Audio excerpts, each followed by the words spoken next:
Hey there, and welcome to Crime for Sleep. I know you're having trouble falling asleep, so let me keep you company with true crime stories from around the world.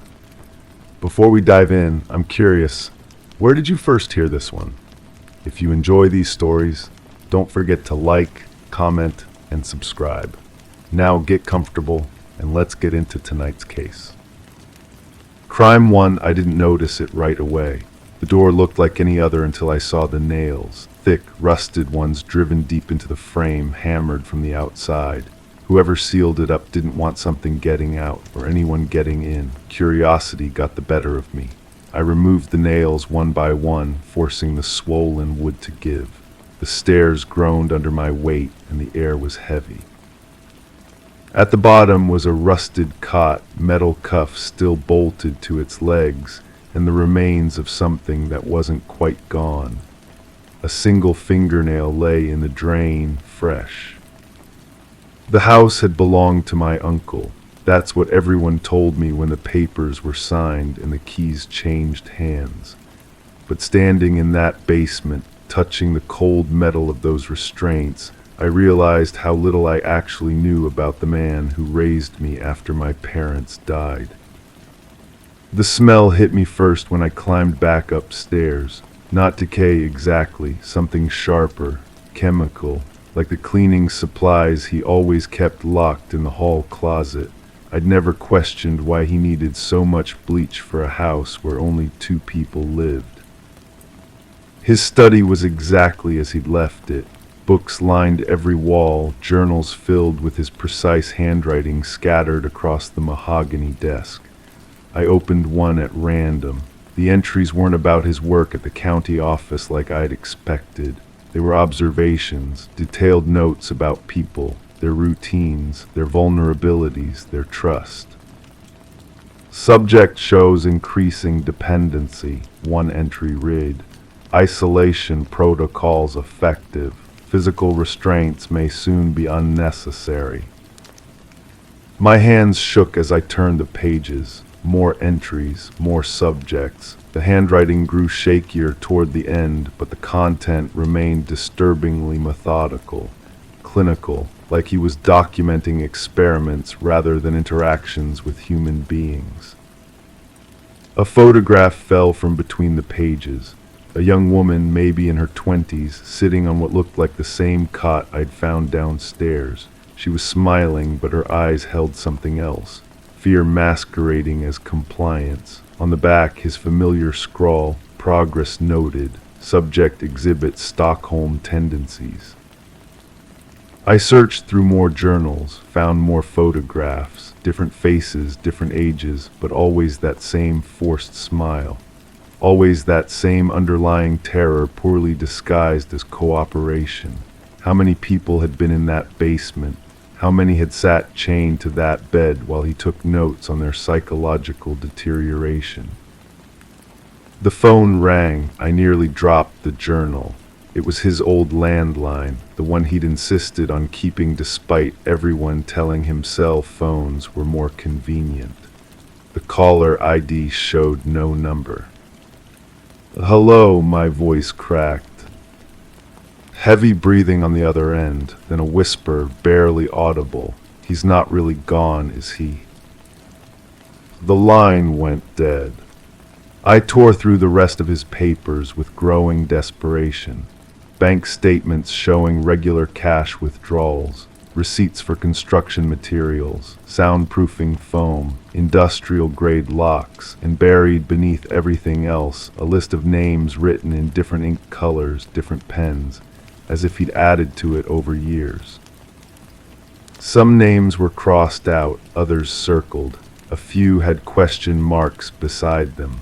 At the bottom of the page, in fresh blue ink that couldn't have been more than a few weeks old, my name. The basement door creaked open behind me, though I was certain I'd closed it. The sound of footsteps on those same groaning stairs made my blood freeze. But when I turned around, the hallway was empty, just shadows and the lingering scent of that chemical smell growing stronger. I found the key hidden behind his collection of psychology textbooks. It fit the lock on the hall closet perfectly. Inside weren't cleaning supplies. Personal belongings filled every shelf, wallets, jewelry, driver's licenses with faces I recognized from the photographs, and in the back, wrapped in plastic, clothing that still carried the scent of perfume and fear. The woman from the photograph, her license read. She'd been reported missing 3 years ago. The local paper had run her story for weeks. Everyone assumed she'd left town voluntarily. Her family never stopped searching. My phone buzzed, a text from a number I didn't recognize. Check the garden. I know I should have called the police, should have walked out of that house and never looked back. Instead, I found myself in the backyard with a flashlight and a shovel, digging where the soil looked disturbed, where he'd always told me his prized roses grew so well because he'd found the perfect fertilizer. The shovel hit something solid, not deep, maybe 2 feet down. I brushed away the dirt with trembling fingers and found fabric, then bone. She was still wearing the bracelet from her photograph. But as I knelt there in the dirt, holding evidence of my uncle's crimes, I noticed something that made my stomach turn. The grave was fresh. The body hadn't been there long, but my uncle had been dead for over a month. Someone else had been using his basement, someone who knew about his methods, his techniques, someone who'd learned from watching him work. The house felt different when I went back inside, like it was watching me, waiting to see what I'd do with what I'd discovered. The logical choice was obvious. Call the authorities, turn over the evidence, let justice run its course. But justice assumes the guilty can be identified. And standing in that house, surrounded by the documentation of systematic horror, I realized the most terrifying possibility of all. I couldn't remember exactly when I'd started having those dreams about locked doors and muffled screams. Couldn't recall when I'd begun collecting my own journals, filled with observations about the people around me. When had I started noticing their vulnerabilities, their trust? The fresh fingernail in the basement drain wasn't old evidence from his crimes. It was new evidence from mine. And as I write this, listening to the footsteps of someone moving around upstairs in what used to be his house, I'm beginning to understand that some legacies aren't inherited through blood or paperwork. They're passed down through proximity, through exposure, through the slow, patient cultivation of appetites that grow in darkness until they can no longer be contained. The basement door stands open now, waiting for its next occupant. After all, someone has to continue his work. Crime 2, it showed up on the kitchen counter, a small, hand-stitched thing, old but clean. No tags, no dust, I live alone. I didn't think much of it until it appeared again the next day, this time propped against my pillow. I threw it out, it came back. Now it's wearing a piece of my shirt. The stitching on its face changes depending on where I leave it. Sometimes it smiles, other times it frowns. But last night it didn't have a face at all, just a row of teeth and a note in its hand that read, "You shouldn't have watched." The note was written in pencil, the letters pressed so hard they nearly tore through the paper. I recognized the handwriting immediately. It was mine, but I couldn't remember writing it. My hands were shaking as I held it, the paper feeling wrong somehow, too smooth against my fingertips. The smell of lavender hung in the air, faint but persistent, even though I don't keep anything scented in the house. I work as a security consultant, reviewing footage for insurance companies. Mostly break-ins, vandalism, the usual suburban nightmares. But 3 weeks ago, I received a case that felt different. The client never gave their name, just an address and a check that cleared immediately. They wanted me to review surveillance footage from a residential property, looking for evidence of trespassing. The footage arrived on an unmarked thumb drive, 60 hours of material from multiple cameras positioned around a modest two-story house.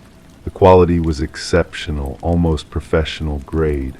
I started watching during regular business hours, but something about the normalcy kept drawing me back. The family seemed ordinary, a woman in her 30s, a teenage daughter, occasional visitors, nothing suspicious. But I kept watching. The woman had routines. She watered plants every morning, checked the mailbox twice daily, always locked the front door with the same deliberate twist of her wrist. Her daughter came home from school at consistent intervals, headphones on, backpack slung over one shoulder. They rarely spoke to each other, passing like strangers sharing the same space.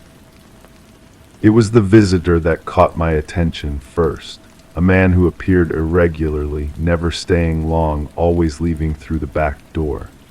The timestamps showed he visited when the daughter was at school and the woman was at work. He had a key.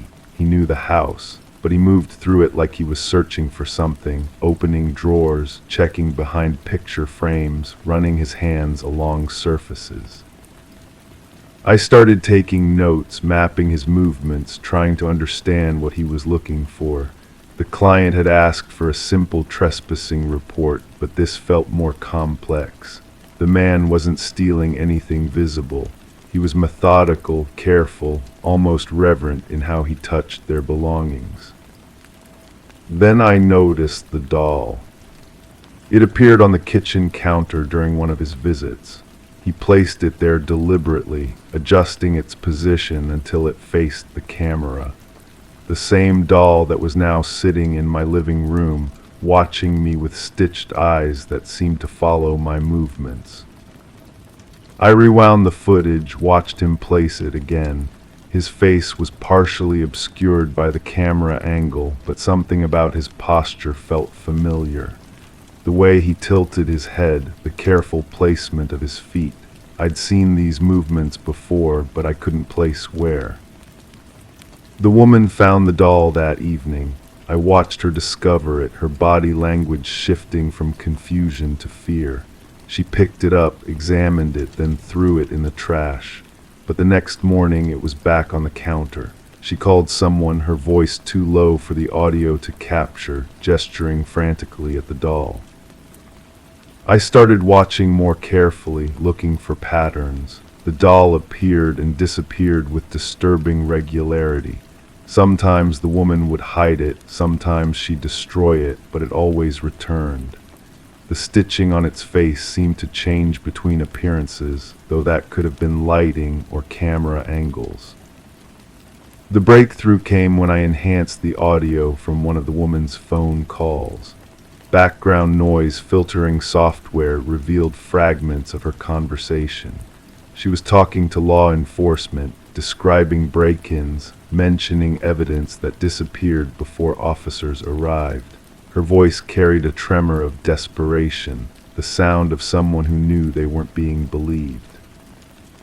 I found myself staying late, returning to the footage obsessively. My apartment felt different when I came home, shadows falling in unfamiliar patterns, sounds that might have been settling wood or something else entirely. The doll had appeared on my counter after a particularly long night reviewing the files. I'd been so absorbed in the footage that I barely registered finding it there. But now I was paying attention. I set up my own cameras, simple webcams positioned to monitor my living space. If someone was entering my apartment, I'd catch them. The footage showed nothing unusual during the day, but at night, during the hours I was asleep, there were gaps, small ones, just minutes at a time, but consistent. Someone was editing my own surveillance. The realization hit me while reviewing the original case footage for the dozenth time. I was watching the man place the doll, studying his movements frame by frame, when I noticed his reflection in the kitchen window. The angle was wrong for his actual position, but the reflection showed his face clearly. It was my face. I backed away from the monitor, my chair scraping against the floor with a sound that seemed too loud in the quiet apartment. The doll sat on my coffee table, its stitched mouth curved in what might have been a smile. I had no memory of moving it there. My hands found my phone, scrolling through recent calls. There were numbers I didn't recognize, conversations I couldn't remember having. Photos on my camera roll showed locations I'd never visited, people I'd never met, or had I? The faces seemed familiar, like actors in a movie I'd seen but couldn't quite recall. I called the client who'd sent the original footage, but the number was disconnected. The check had been issued from a bank account that didn't exist. The address led to an empty lot. The woman in the footage had stopped appearing. The last week of surveillance showed an empty house, no movement except for shadows and settling dust. But the doll remained, moving from room to room with no visible explanation. Sometimes it sat in chairs, sometimes it lay on beds, sometimes it stood by windows as if watching for something. I tried to sleep, but every sound felt amplified. The building settling, neighbors moving through adjacent apartments, my own breathing in the darkness. The doll watched from across the room, its expression shifting in the dim light from the street lamp outside my window. When I woke, there was another note. This one was tucked under my pillow, written in the same pressed pencil strokes. She knew you were coming. My own handwriting in words I'd never written. The lavender smell was stronger now, mixed with something else, something organic and unsettling. I searched my apartment methodically, looking for hidden cameras, listening devices, any evidence of surveillance. In the back of my closet, behind winter coats I hadn't worn in years, I found a box. Inside were photographs, dozens of them, showing the woman and her daughter in their daily routines. But these weren't pulled from the footage. These were taken from inside their house, intimate moments captured by someone who had unlimited access. Someone who lived there. The photos were organized by date, spanning months. I watched their relationship deteriorate through still images, arguments captured mid-gesture, meals eaten in silence, the daughter spending more time in her room. And in the later photos, the doll appeared, always in the background, always watching. My reflection stared back from the darkened computer screen. I looked tired, haunted, like someone carrying secrets too heavy to bear. The case file sat open beside me, filled with notes in my handwriting that I couldn't remember taking. Theories about the intruder, psychological profiles, detailed observations about the family's habits and vulnerabilities. Had I written these, the handwriting was mine, but the thoughts felt foreign, like reading someone else's diary in my own words. The doll sat on my desk now, though I couldn't recall placing it there. Its stitched mouth seemed wider than before, the smile more pronounced, or maybe it was frowning. In the shifting light from my desk lamp, its expression appeared to change with each glance. I reached for my phone to call law enforcement to report what I'd found, but the contacts list showed only empty entries. Names without numbers, numbers without names. My recent calls were to myself, hours of conversation with my own voicemail, rambling reports about surveillance and evidence that made no sense when played back. The woman in the footage had tried to document everything, just like I was doing now. She'd called police, installed extra locks, begged family members to believe her stories about dolls that moved and evidence that disappeared. But the cameras showed only empty rooms and ordinary days. Her fear looked like paranoia. Her reports sounded like delusion. Just like mine would. I closed the case file and walked to the window. The street below looked normal, suburban quiet under pools of streetlight, but something felt wrong with the perspective, like I was looking at a photograph rather than reality. The houses across the street seemed too perfect, too symmetrical, like a movie set designed to appear lived in but lacking any genuine life. The doll had followed me to the window. I could see its reflection in the glass, standing beside mine, both of us watching the empty street below. Its stitched eyes caught the light differently than they should have, almost glowing in the darkness behind us. I turned around. The doll sat on the coffee table where it had been all along. But its reflection remained at the window, standing beside me, smiling with teeth that hadn't been there before. Crime 3, they were small, barefoot. They led from the center of the living room toward the front door, then stopped. No prints on the mat, no sign of entry. I live in a high-rise with a locked elevator. I wiped them clean. The next day they came back, this time from the kitchen sink, then the bathroom mirror, each set getting slightly larger, slightly deeper. I started sleeping in my clothes, knife under the pillow, but now I don't sleep. Not since I heard breathing in the closet and found the prints circling my bed, in both directions. The building superintendent found me crouched by my door that morning, pressing my ear against the wood. He asked if everything was all right. His keys jangled as he spoke, each sound making my skin crawl. I told him about the footprints. His expression shifted from concern to something else, something careful. "You've been having trouble sleeping lately?" he asked, his voice gentle but probing. "Stress can make us see things that aren't really there."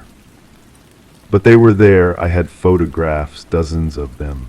The prints appeared on surfaces that should have been impossible to reach without leaving traces elsewhere. On the ceiling above my bed, inside my refrigerator, on the interior walls of my washing machine. Each photograph showed the same pattern, small human feet with distinctive wear marks on the heel and big toe. I started documenting everything. The building's security footage showed nothing unusual in the hallways. My keycard access logs were normal. The door locks hadn't been tampered with. Yet every few days, new prints would appear in increasingly impossible locations. The building's previous tenant files revealed something interesting. A family had lived in my unit before me, parents and a young child. They'd moved out suddenly, breaking their lease without explanation. I found their forwarding address in the management company's records and decided to pay them a visit. The house sat at the end of a quiet suburban street, paint peeling from the shutters, overgrown garden. The woman who answered the door looked exhausted, like she hadn't slept properly in months. When I mentioned the apartment, her face went pale. "You're living there now," she whispered, glancing back into the house. "How long?" I told her about the footprints. She invited me inside, her hands shaking as she poured coffee. The living room felt cold despite the afternoon sun streaming through the windows. Family photos lined the mantel, but I noticed something strange. In every picture, the child's feet were carefully positioned out of frame or hidden behind furniture. "My daughter," she began, then stopped. She used to sleepwalk, started when she was 5, but it wasn't normal sleepwalking. She would climb impossible places, walk on walls, leave footprints in places that defied physics. The coffee tasted bitter. I set the cup down, my hands beginning to tremble. "We tried everything, doctors, specialists, sleep studies. They found nothing wrong with her, but the footprints kept appearing on the ceiling. Inside closed cabinets, places she couldn't possibly reach, even if she had been awake and trying." She pulled out a photo album, page after page of the same small footprints I'd been finding in my apartment. The similarity was undeniable. Same size, same distinctive wear pattern, same impossible locations. "Where is she now?" I asked. The woman's eyes filled with tears. We don't know. She disappeared one night. The police said she must have left through the apartment building somehow, but security footage showed nothing. Her window was locked from the inside, door chains still in place. She was just gone. My stomach dropped. When did this happen? 3 months ago, right before we moved out. 3 months. I'd moved into the apartment 2 months ago. The footprints started appearing 1 month after that. I drove back to the city in a daze. The building looked different now, more imposing against the darkening sky. In the elevator, I studied my reflection in the polished metal doors. Something moved behind me. When I turned around, the elevator was empty. Back in my apartment, I went through all my photographs again. This time I noticed something I'd missed before. In several images, there were two sets of prints. The small ones I'd been focusing on and larger ones, adult-sized, barefoot, with the same distinctive wear pattern on the heel and big toe. I compared them to my own footprints. The match was perfect. The building superintendent was still in his office when I called down. His voice sounded different over the intercom, more distant. I need to see the apartment's history, I said, all of it. He met me in the lobby with a thick folder. Inside were incident reports, maintenance requests, and complaints dating back years. The pattern was there, hidden in the bureaucratic language, tenant after tenant reporting the same phenomena. Unexplained footprints, disturbed sleep, feelings of being watched. How many people have lived there? I asked. You're the 7th in 2 years, he admitted. Most don't last long. The folder contained one more document, a police report from 5 years ago. A young woman had called, reporting that someone was breaking into her apartment and walking around while she slept. When officers arrived, they found no signs of forced entry, no evidence of intrusion, just footprints on the bathroom mirror that matched the woman's own feet perfectly. She'd moved out the next day. I climbed back to my floor, each step feeling heavier than the last. The hallway stretched endlessly in both directions. My apartment door stood slightly ajar, though I distinctly remembered locking it. Inside, fresh footprints covered every surface, small ones and large ones overlapping and intersecting in complex patterns. They led to the bedroom, where my own clothes lay scattered on the floor. In the center of the bed, a single photograph I'd never seen before. It showed me sleeping peacefully while small footprints circled the mattress. But in the corner of the image, barely visible, stood a figure. A child watching, her feet hovering inches above the ground, leaving no trace of her presence except for the prints that appeared wherever her shadow touched. I picked up the photograph with trembling hands. On the back, written in child's handwriting, "You sleepwalk too, you just don't remember." The building is quiet now. I've stopped trying to clean the footprints. They multiply faster than I can erase them. Sometimes I find myself standing in rooms with no memory of walking there. My feet are always dirty when I wake up, though I shower every night before bed. The child hasn't returned, but I understand now that she never really left. Neither have any of us. We're all still here, walking these same patterns, leaving the same traces, trapped in something that began long before that little girl disappeared and will continue long after I inevitably move away. Tomorrow, someone new will sign a lease for this apartment. They'll be the 8th tenant in 3 years. And when they call the superintendent about unexplained footprints, his voice will sound careful and distant, just like it did with me. The footprints started inside because that's where we all end up. Inside the same impossible loop, leaving traces of ourselves in places we could never reach, walking patterns we don't remember creating, becoming part of something we don't understand.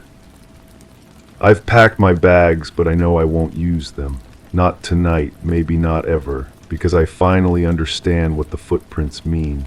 They're not signs of intrusion, they're proof of escape, and some of us aren't meant to leave.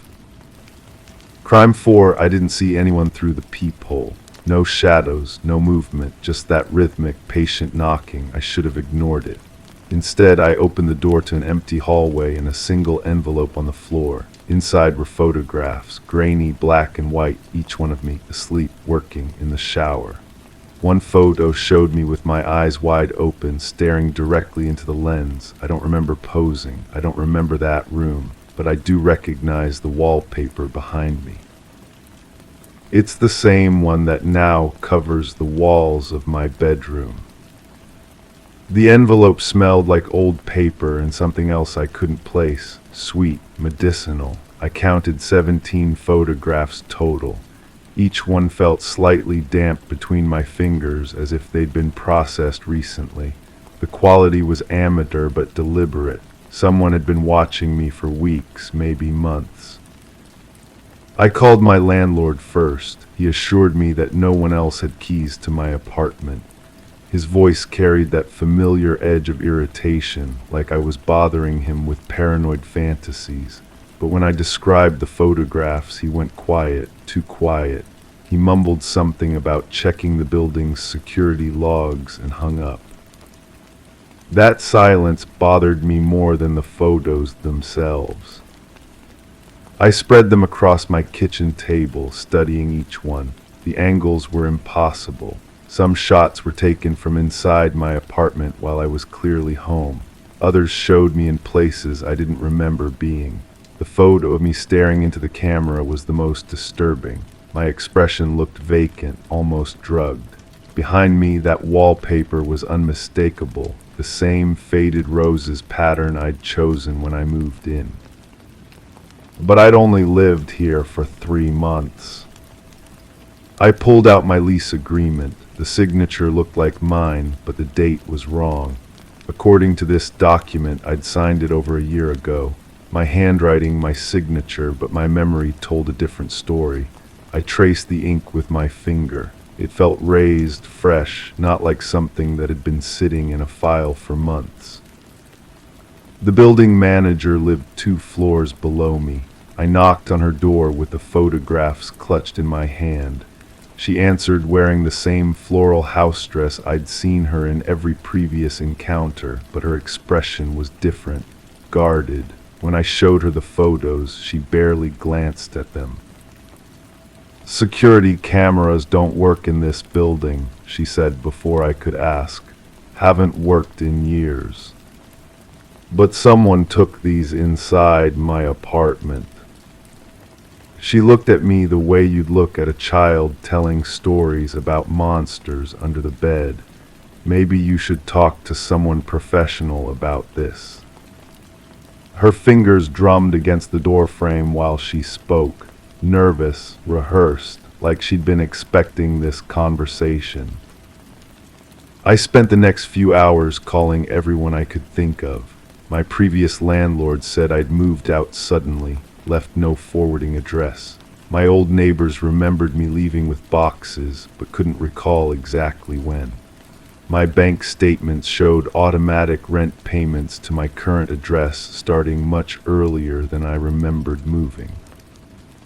Every piece of evidence contradicted my own memory. The most unsettling discovery came when I found a journal in my closet. My handwriting filled page after page, documenting daily activities I didn't remember, grocery shopping at stores I'd never visited, conversations with people whose names meant nothing to me, medical appointments I'd apparently kept but had no recollection of attending. One entry stopped me cold. "The treatments are working. I barely remember the episodes now. The doctor says that's normal. Memory gaps are part of the healing process." I'd never seen a doctor for memory issues. I'd never had episodes of any kind. The phone number written at the bottom of several journal entries led to a medical office across town. The receptionist confirmed I'd been a patient for months, regular appointments, consistent treatment. She offered to connect me with my doctor, but something in her tone made me hang up instead. I drove to the office anyway. The building was exactly as I'd apparently described it in my journal entries, down to the chipped paint on the front door. Inside, the waiting room felt familiar in a way that made my skin crawl. I knew where the magazines were kept. I knew which chair creaked when you sat in it. The receptionist looked up when I entered, and her face lit up with recognition. "You're early for your appointment," she said warmly. "But that's fine. The doctor can see you now." I hadn't made an appointment. The doctor was a thin man with kind eyes and soft hands. He greeted me like an old friend, asked about my sleep patterns, inquired about the effectiveness of my medication. Medication I didn't remember taking. When I told him about the photographs, he nodded sympathetically and made notes in a file that was surprisingly thick for someone I'd never met. "Memory reconstruction is a delicate process," he explained. "Sometimes the mind resists healing, creates false narratives to protect itself from trauma." "What trauma?" He flipped through my file, frowning slightly. "The incident that brought you to me. The break-in at your previous apartment. You were quite traumatized by the experience of someone watching you, photographing you without consent." My hands started shaking. I had no memory of any break-in, no memory of trauma, no memory of deciding I needed help. "I'd like to see my file," I said. He hesitated. Patient files contain sensitive information. Sometimes it's better to let the healing process continue naturally rather than forcing memory recovery. I left without seeing the file, but I took one of his business cards from the reception desk. On the back, someone had written a phone number in my handwriting.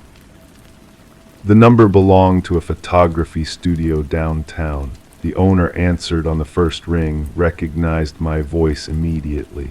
He confirmed I'd commissioned a series of personal photographs several months ago. Artistic shots for a portfolio, he claimed. He delivered them to my apartment personally. "You seemed pleased with the work," he said. "Very pleased. You paid in cash and asked me not to keep copies. Do you still have the negatives?" "You specifically requested that I destroy them, said it was for privacy reasons." Another dead end, another conversation that felt both foreign and familiar. I returned to my apartment as the sun was setting. The hallway seemed longer than usual. The fluorescent lights flickered in a pattern I'd never noticed before. My key turned easily in the lock, but the sound felt wrong. Too smooth, like the mechanism had been recently oiled. Inside, everything was exactly as I'd left it, except for the manila envelope on my kitchen table. I was certain I'd left the photographs scattered across the surface. Now they were neatly arranged inside a new envelope. On top of the stack was a photo I hadn't seen before. Me, standing in my kitchen, holding the first envelope of photographs. The timestamp in the corner showed yesterday's date. Someone had been here while I was out. Someone was still watching. I checked every window, every door. No signs of forced entry, no evidence of intrusion. But the new photograph was undeniable proof that my privacy had been violated again. This time I called the police. The officer who responded was professional but skeptical. He examined the photographs, took notes about my concerns, asked detailed questions about my mental health history. When he learned about my medical treatments, his demeanor shifted, more cautious, more clinical. Sometimes people with memory disorders become confused about their own activities, he explained gently. They set up cameras, forget about them, then become frightened by the footage. I didn't set up any cameras. The brain can play tricks, especially during treatment for trauma-related memory loss. He left without filing a report, suggested I speak with my doctor about adjusting my medication. I was alone again with the photographs and my fractured memory. That night I couldn't sleep. Every sound in the building seemed amplified. Footsteps in the hallway, doors opening and closing, the distant hum of fluorescent lights. I kept thinking about what the police officer had said, about people forgetting their own activities. What if I was photographing myself? What if these medical appointments, these treatments, these memory gaps were all part of some elaborate delusion? But the wallpaper in that one photograph bothered me. I'd chosen it myself when I moved in. I remembered the decision clearly. It was one of the few memories I trusted completely. I called the wallpaper company and requested records of my purchase. The sales representative found my order immediately, but according to their records, I'd bought enough wallpaper to cover 3 rooms, not just my bedroom, and I'd had it delivered to 2 different addresses. The second address was across town, a small house I'd never seen before. I drove there the next morning. The house was empty, but the wallpaper in the front room was identical to mine. Faded roses on a cream background. Someone had been living there recently. Empty coffee cups in the sink. Newspapers from last week. A stack of mail addressed to me. In the bedroom, I found a camera mounted on a tripod. Professional equipment, expensive. Memory cards scattered across the dresser. When I plugged one into my laptop, it contained hundreds of photographs. All of me. Sleeping, eating, reading, going about daily activities in both apartments. I had no memory of posing for any of them.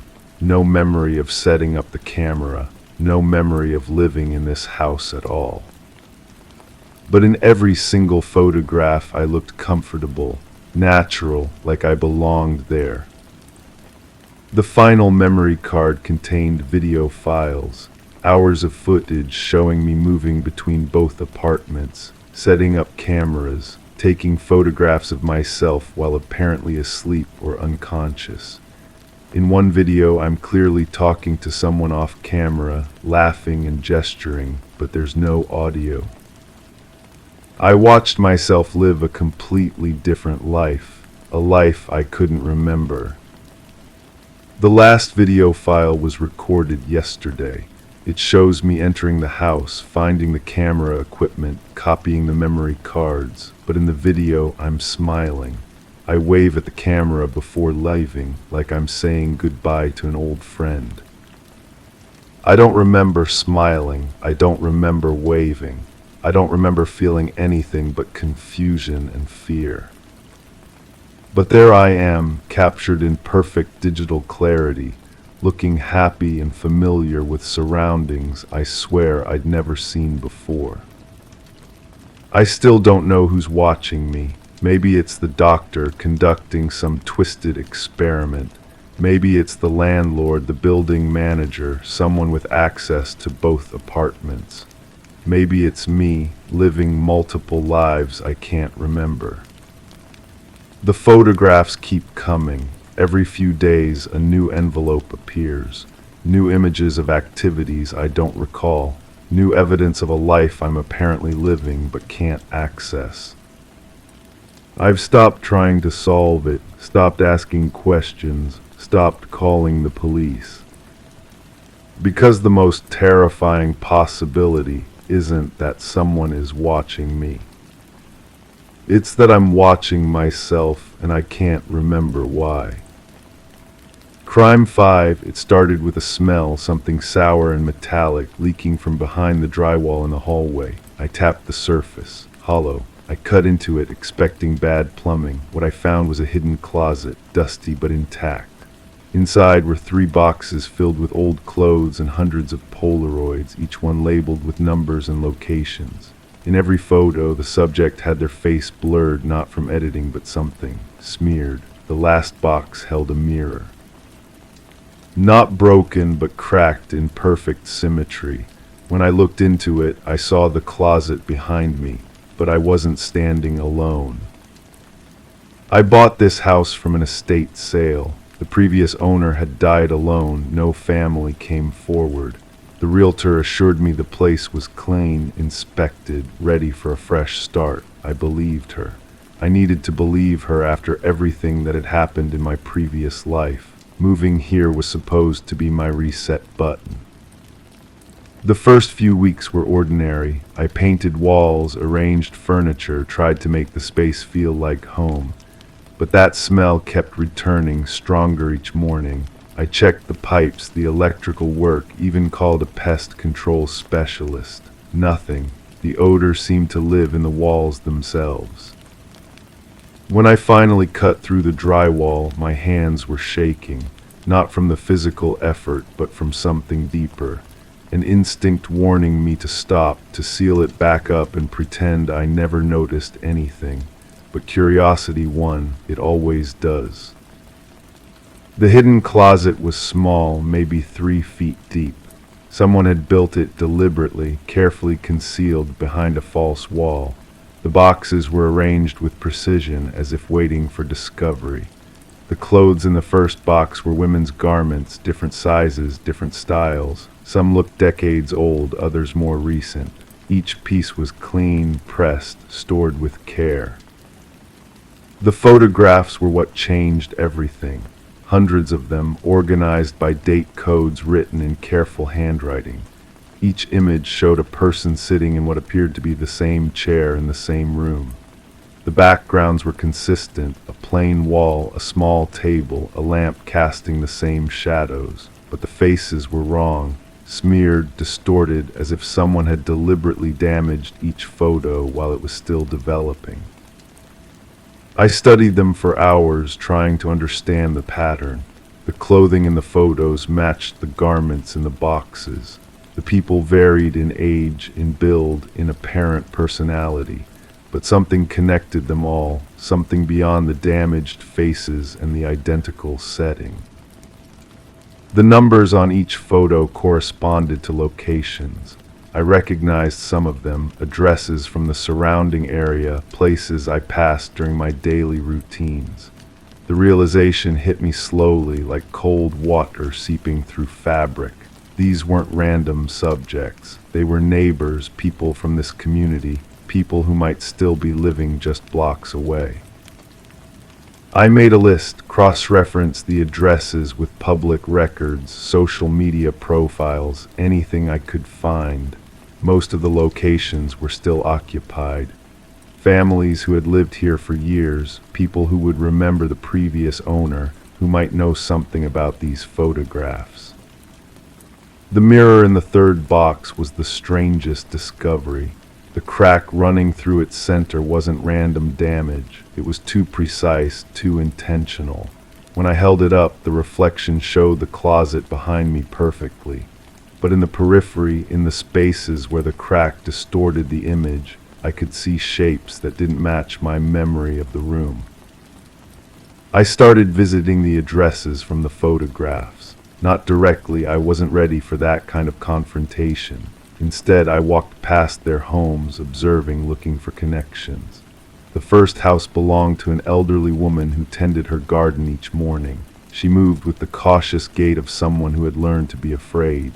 The second address was a small apartment complex where a young mother lived with her children. She always checked her locks twice before entering. These people shared something beyond their proximity to my house. They carried themselves with the same careful awareness, the same practiced vigilance. They were survivors of something, though I couldn't yet identify what. I returned to the closet each night, studying the photographs under different lighting, searching for details I might have missed. The smeared faces began to seem less like damage and more like protection. Someone had deliberately obscured the identities, but left enough of each image intact to maintain recognition for those who knew how to look. The previous owner's name was never mentioned in the estate documents. The lawyers handled everything through a trust, maintaining anonymity even after death. But I found traces of their presence throughout the house, small modifications, hidden storage spaces, security measures that went beyond normal precautions. One photograph stood out from the rest. The subject was positioned differently, leaning forward in the chair with their hands visible. On their wrist was a distinctive bracelet, something unusual enough to be memorable. I had seen that bracelet before, recently, worn by someone I had encountered during my neighborhood walks. The realization forced me to reconsider everything I thought I understood about the photographs. They weren't documentation of victims. They were something else entirely, a record, a catalog, a means of maintaining control over people who had learned to live in fear. I started carrying the cracked mirror with me, using it to observe my surroundings indirectly. Through its fractured reflection, I could see things that direct observation missed. People watching from windows, figures lingering in shadows, patterns of movement that suggested surveillance rather than coincidence. The previous owner hadn't died alone, as the estate sale suggested. They had been part of something larger, something that continued even after their death. The closet wasn't just a hiding place, it was a communication system, a way of maintaining contact with people who were still active, still watching, still documenting. I understood now why the house had been sold so quickly, why no family had come forward, why the realtor had been so eager to complete the transaction. They needed someone new, someone unaware, someone who could discover the closet and continue the work without realizing what they were becoming part of. The smell that had led me to the hidden space wasn't decay or damage. It was fear, accumulated over years, seeping through the walls like moisture. The odor of people who had learned to live with constant observation, who had adapted to being catalogued, who had accepted their role in someone else's collection. I sealed the closet back up, replacing the drywall, repainting the hallway, but the photographs remained in my possession, along with the mirror and the knowledge of what they represented. I had become the curator of someone else's archive, the guardian of secrets I was only beginning to understand. The people in those images still lived in the neighborhood. They still moved through their routines with practiced caution, still checked their locks twice, still tended their gardens with the awareness that someone might be watching. And now I knew their faces, even beneath the smeared protection of damaged emulsion. Each night I looked into the cracked mirror and saw the closet behind me, empty but not forgotten. In the fractures of the reflection, I could see the continuation of a story that had only paused, waiting for the right person to discover it and decide what to do with the knowledge. The question that haunted me wasn't who had taken the photographs or why. It was whether I would add to the collection or find the courage to destroy it entirely. The mirror showed me both possibilities, fractured and distorted, but equally real. I still live in the house. I still smell that metallic sourness in the hallway, stronger now, as if it's spreading through the walls. The people in the photographs continue their careful routines, unaware that their images rest in my possession. And I continue to look into the cracked mirror, seeing reflections of choices I haven't yet made, possibilities I'm not ready to face. The closet may be sealed, but its contents remain active, waiting for resolution that may never come. Crime 6, he never barked, not once. Until that night when he stood frozen, growling at the floorboards in the hallway. I thought maybe it was a mouse. Then he started biting at the planks, tearing at them like he knew something was trapped underneath. I lifted one board, then another, until I found the box, buried beneath the foundation, wrapped in plastic. Inside were bones, small ones, and a photograph of a child with the eyes scratched out. The dog hasn't barked since. Now he just whines and won't come near that hallway, and sometimes I hear scratching from below. The house came with stories, every old house does. The previous owner had lived here for decades, a quiet man who kept to himself. The neighbors described him as polite but distant. When he passed, his nephew inherited the property and sold it immediately. I got it for a price that seemed too good to be true, but I needed a fresh start. Sometimes the best deals come with hidden costs. I should have paid attention to the small details from the beginning. The way the mail carrier avoided eye contact when delivering packages. How the grocery delivery driver always insisted on leaving everything at the gate instead of the porch. The subtle way conversations stopped when I entered the local coffee shop, only to resume in hushed tones after I passed. The box sat on my kitchen table for days before I could bring myself to examine it properly. The bones were delicate, fragile, too small to be from any adult. The photograph was old, edges yellowed with age. The face of the child had been methodically destroyed, fingernails or perhaps a knife dragged across the features until only hollow spaces remained where eyes should have been. I contacted the authorities, of course. They came with their equipment and their questions. The detective assigned to the case was thorough but seemed unsurprised. He examined the box with the weary expression of someone who had seen similar things before. When I asked about the investigation, he mentioned that cases involving previous residents could be complicated, chain of custody issues, jurisdictional questions. Time had a way of making everything more difficult. The detective gave me his card and assured me they would follow up, but something in his tone suggested this wasn't the first time bones had been found in old houses around here. He asked if I had any plans to renovate further. When I said no, he seemed relieved. I started researching the previous owner. Public records showed he had lived alone for most of his adult life. Never married, no children listed in any documentation. Employment history was sparse odd jobs, cash work, nothing that required background checks or detailed record keeping. The kind of life that could easily hide secrets.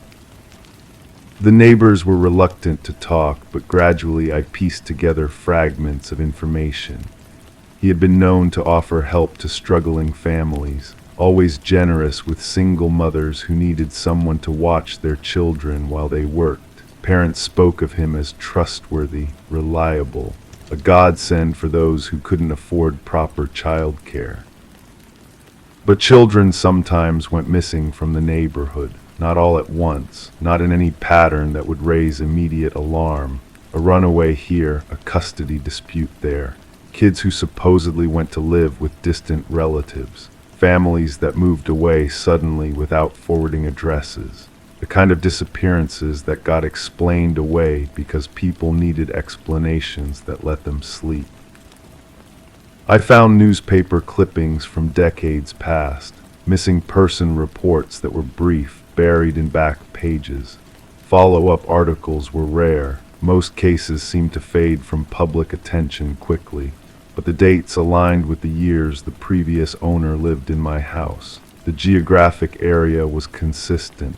The age range of the missing children matched the size of the bones I had discovered.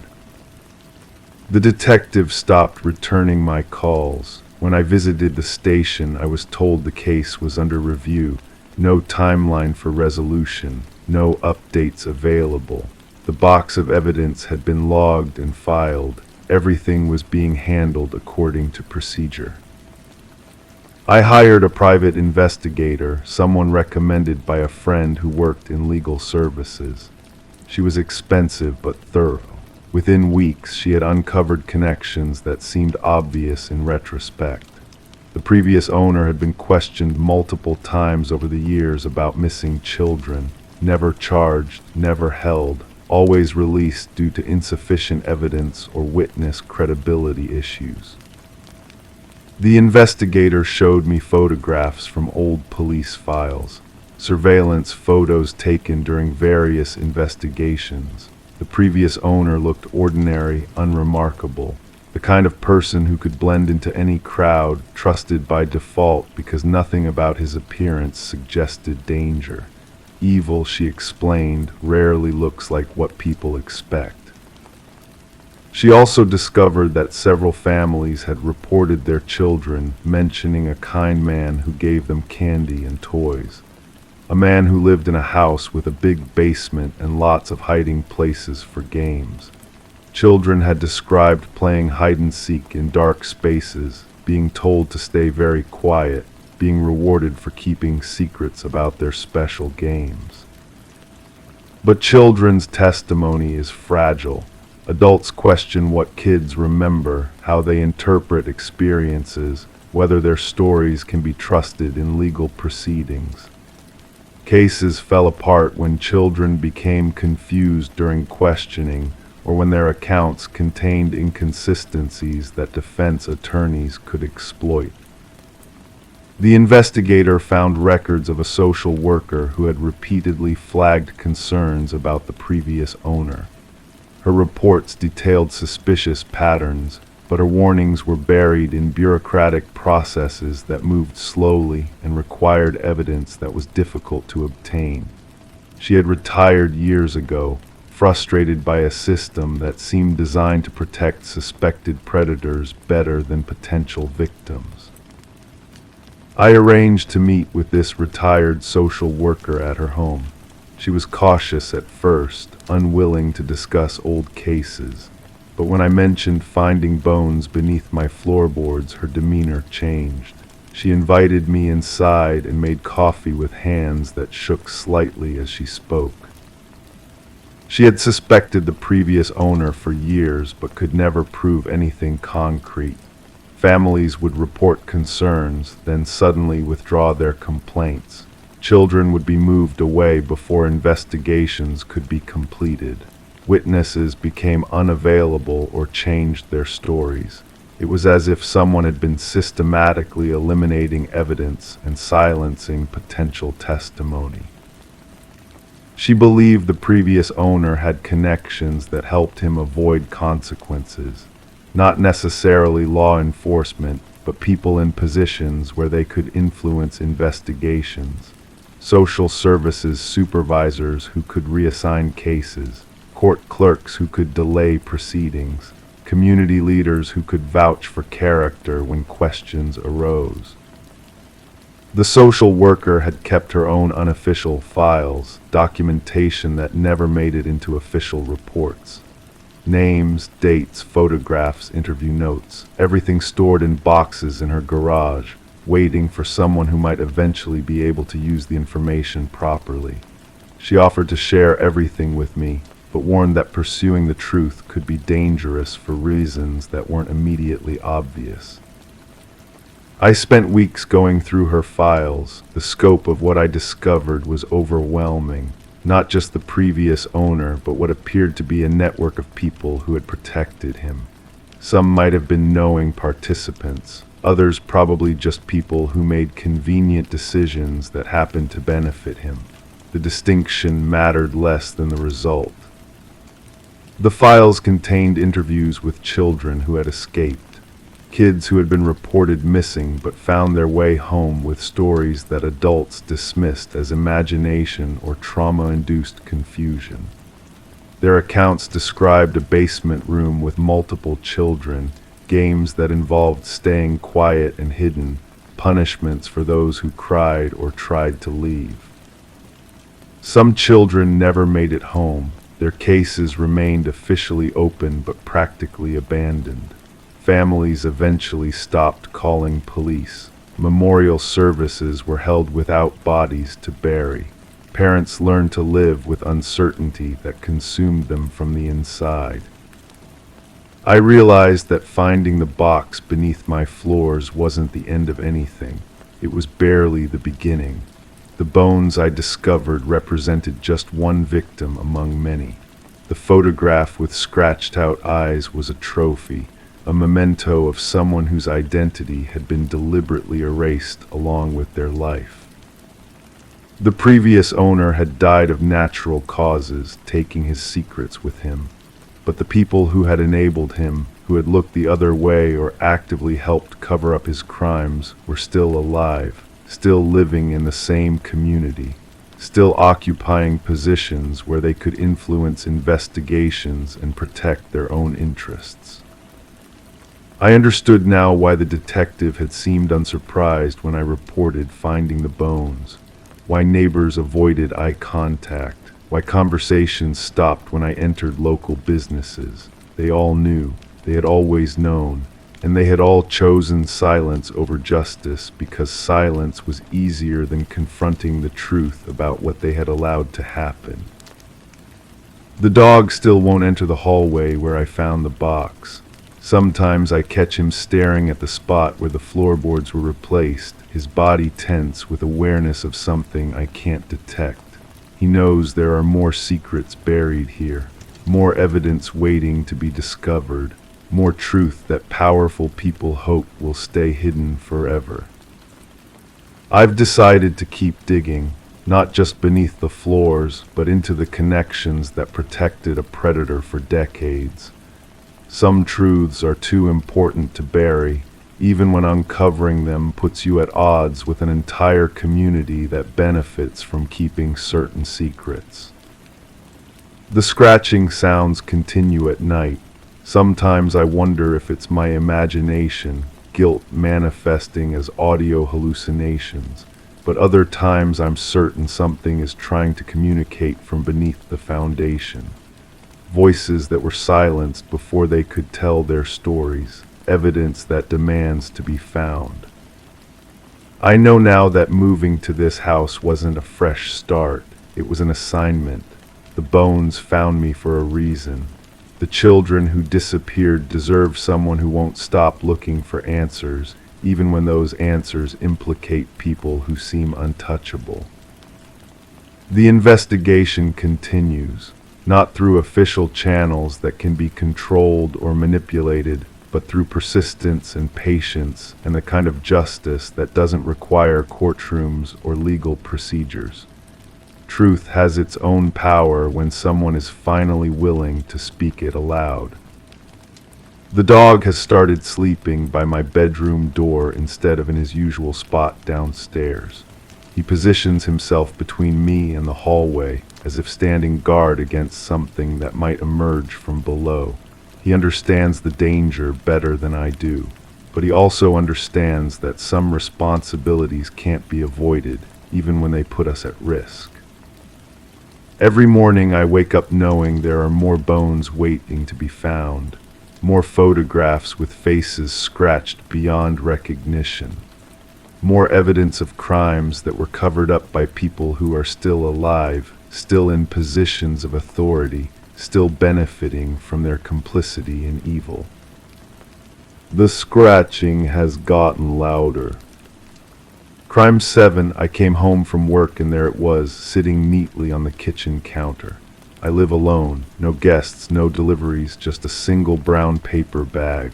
Inside were 3 items, a pack of disposable gloves, a hunting knife, and a roll of duct tape. No receipts, no labels, no fingerprints. I checked the security feed. Nothing, just static during the window I was gone. The next day the bag was back, but this time the items were gone. And in their place was a photo of my front door, taken from the inside. The photo was grainy, but I could make out the familiar scratches on my door frame. The angle suggested someone had been standing right where I sleep, pointing the camera toward the entrance. My hands shook as I held the picture. The paper felt too smooth, like it had been handled carefully, deliberately. There was something written on the back in pencil, so faint I had to hold it up to the light. You left it unlocked. But I never leave my door unlocked. I check it twice before bed, turn the handle to make sure it catches. It's a habit I developed after the break-in 3 blocks over. The couple who lived there said they found their belongings rearranged, nothing stolen, just moved. Pictures turned face down, books pulled from shelves and stacked in perfect pyramids. The police called it a prank. I started keeping a journal of everything I noticed. Small things. The coffee mug I left in the sink was clean and back in the cabinet. My mail was sorted by size instead of the usual scattered pile.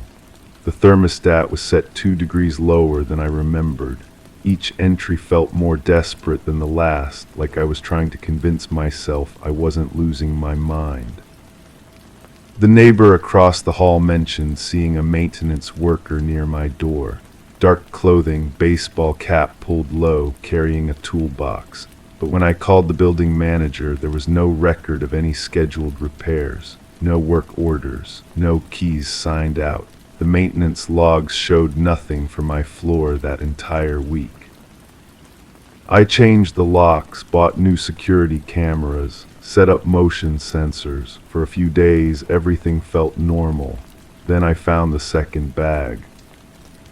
This one was in my bedroom closet, tucked behind winter coats I hadn't touched in months. Same brown paper, same careful placement. Inside, a cell phone I'd never seen before, a set of house keys that weren't mine, and a small notebook filled with my daily routine. Everything documented: what I ate for breakfast, when I left for work, which route I took to the grocery store. The handwriting was neat, methodical, like someone taking inventory.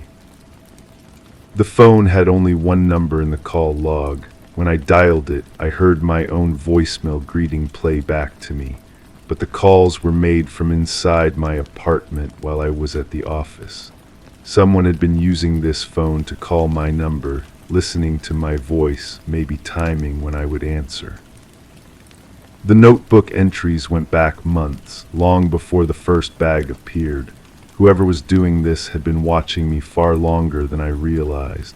They knew I always bought the same brand of coffee, that I worked late on Tuesdays, that I talked to my sister every Sunday morning. They knew I was afraid of the dark and kept a flashlight in my nightstand drawer. I tried to match the handwriting to people I knew, coworkers, neighbors, anyone who might have access to my building, but the letters were too careful, too practiced. Like someone had trained themselves to write without leaving traces of their real personality. The building's security footage showed the same figure appearing in the lobby at irregular intervals. Never the same clothing twice, always keeping their face hidden from the cameras. They seemed to know exactly where each camera was positioned, moving through blind spots with the confidence of someone who had studied the layout extensively. I hired a private investigator. She was professional, thorough, asked all the right questions, but when she came back with her report, she looked uncomfortable. The background checks on my neighbors came back clean. No criminal records, no restraining orders, no history of stalking. The fingerprints from the bags and items were too smudged to process. Even the security footage was too blurry for facial recognition. But she found something else. Property records showed my apartment had been sold 3 times in the past 5 years. Each previous tenant had broken their lease early, citing personal safety concerns. The landlord had always been understanding, never asking for details, never pursuing damages, like he expected it to happen.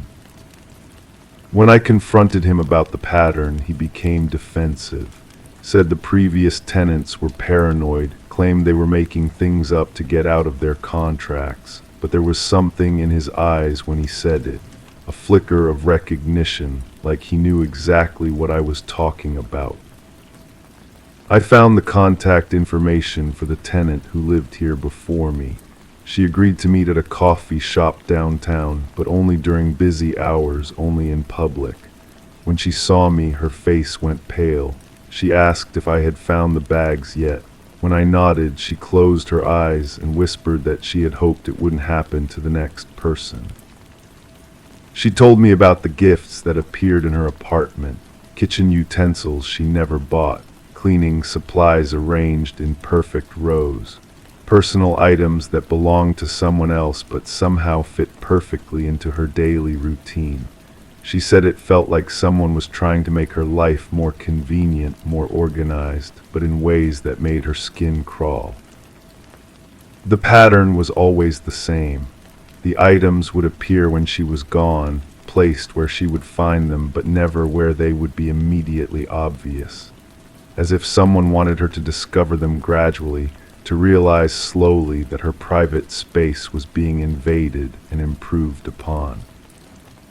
She had changed locks, installed cameras, even stayed at hotels for weeks at a time, but the intrusions continued. The final straw was finding a photo album in her bedroom filled with pictures of her sleeping, taken from different angles over several months. Professional quality, carefully composed, like someone was documenting her vulnerability. When she moved out, she said she felt guilty for not warning me, but the landlord had made her sign a non-disclosure agreement as part of her lease termination. She could face legal action for discussing the incidents with future tenants. The guilt had been eating at her for months. I asked her if she ever figured out who was doing it. She shook her head, but then mentioned something that made my blood run cold. She said the person always seemed to know exactly when she would be home, like they had access to her work schedule, her personal calendar, her entire life. The only person who had that kind of information was someone she trusted completely. Someone who could ask casual questions about her plans without raising suspicion. Someone who might even express concern for her safety while secretly orchestrating the very thing she was afraid of. As she spoke, I realized the same thing was happening to me. The timing of the intrusions was too perfect. Someone knew my routine better than I knew it myself. They knew when I would be vulnerable, when I would be most likely to doubt my own perception of reality. I think about that photo of my front door taken from inside my apartment, about the maintenance worker my neighbor saw, about the landlord's defensive reaction when I asked about the previous tenants, about how someone could have keys to my apartment, access to my building, knowledge of my daily schedule. The bags have stopped appearing, but I don't feel safer. I feel like I'm being studied, like someone is waiting to see how long it takes me to figure out what they already know. Every night I check my locks, but I can't shake the feeling that the person I'm trying to keep out is someone who doesn't need to break in. Someone who has every right to be here. Crymate, I don't have kids, never did, so when the static-filled voice crackled through the baby monitor I found in the attic, I should have unplugged it. Instead, I listened. "Don't leave," it said. "They know you found it." That night, the monitor buzzed to life again. This time it played a lullaby, not one I recognized. I checked every outlet in the house. Nothing was connected. I unplugged it, smashed it, threw it away. The next morning it was back on my nightstand, still humming, still waiting. And someone had written "listen" across the screen in something red and wet. The house had been empty for months before I moved in. The previous owners left behind more than just furniture. They left behind questions. The real estate agent mentioned a family tragedy but kept the details vague. Something about a child, something about an accident. I didn't press for more information. I should have. The monitor belonged to them. I found it buried under old Christmas decorations, dust thick as velvet on its surface. The model was discontinued years ago, yet it hummed with an energy that felt current, alive. When I first heard that voice, I convinced myself it was interference from a neighbor's device. radio waves crossing signals, static playing tricks on my mind. But neighbors don't whisper your name through electronic devices. They don't know things about you that you've never told anyone.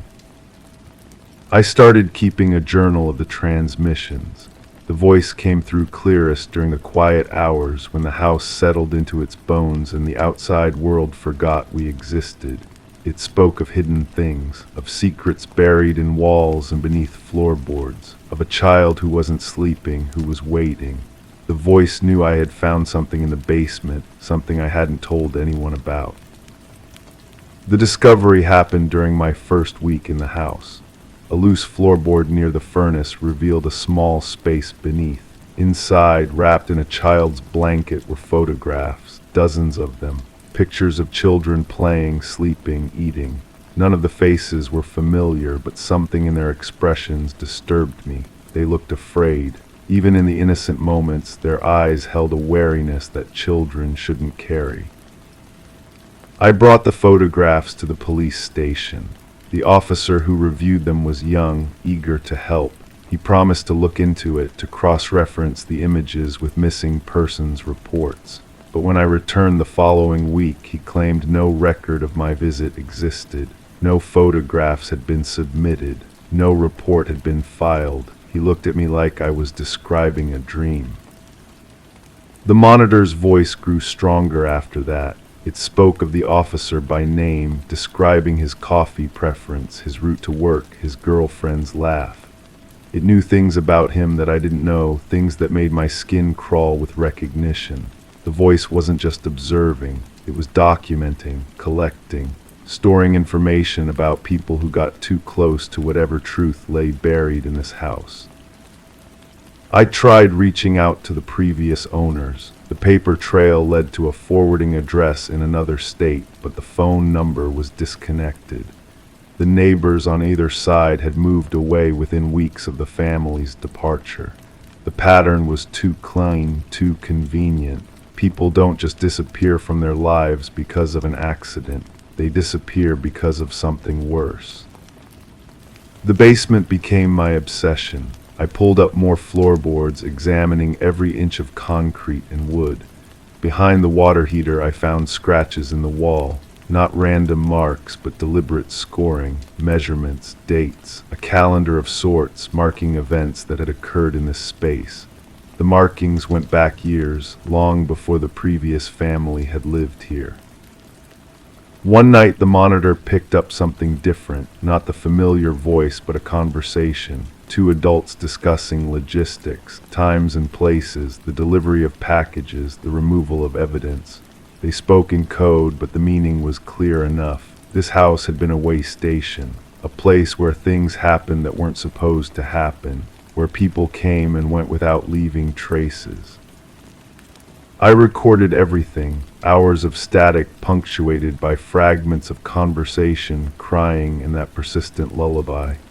The melody was simple, repetitive, designed to soothe, but underneath its gentle rhythm I heard something else. Whispers, pleas, voices so faint they might have been my imagination, but too consistent to dismiss. The breakthrough came when I recognized one of the voices. The pizza delivery driver who had been coming to my door every few days, always with an order I hadn't placed, always insisting the address was correct. His voice came through the monitor, discussing schedules and protocols. He wasn't just a delivery driver. He was part of something larger, something that had been using this house as a base of operations. I started documenting everyone who came to my door, the mailman who lingered too long, the woman who claimed to be collecting for charity but never produced identification, the maintenance worker who showed up to fix problems I hadn't reported. They all appeared on the monitor's transmissions, their voices mixing with the static and the lullaby. The photographs in the basement weren't just random images. They were records, documentation of children who had passed through this house. Some of the faces appeared in multiple photos taken at different times, showing the passage of days or weeks. Others appeared only once, their expressions captured at a moment of transition. I brought everything to a different police station. This time I demanded to speak with a detective. I presented my recordings, my journal, my documentation of the voices and the visitors. The detective listened patiently, reviewed my evidence, and then explained that baby monitors can pick up various signals.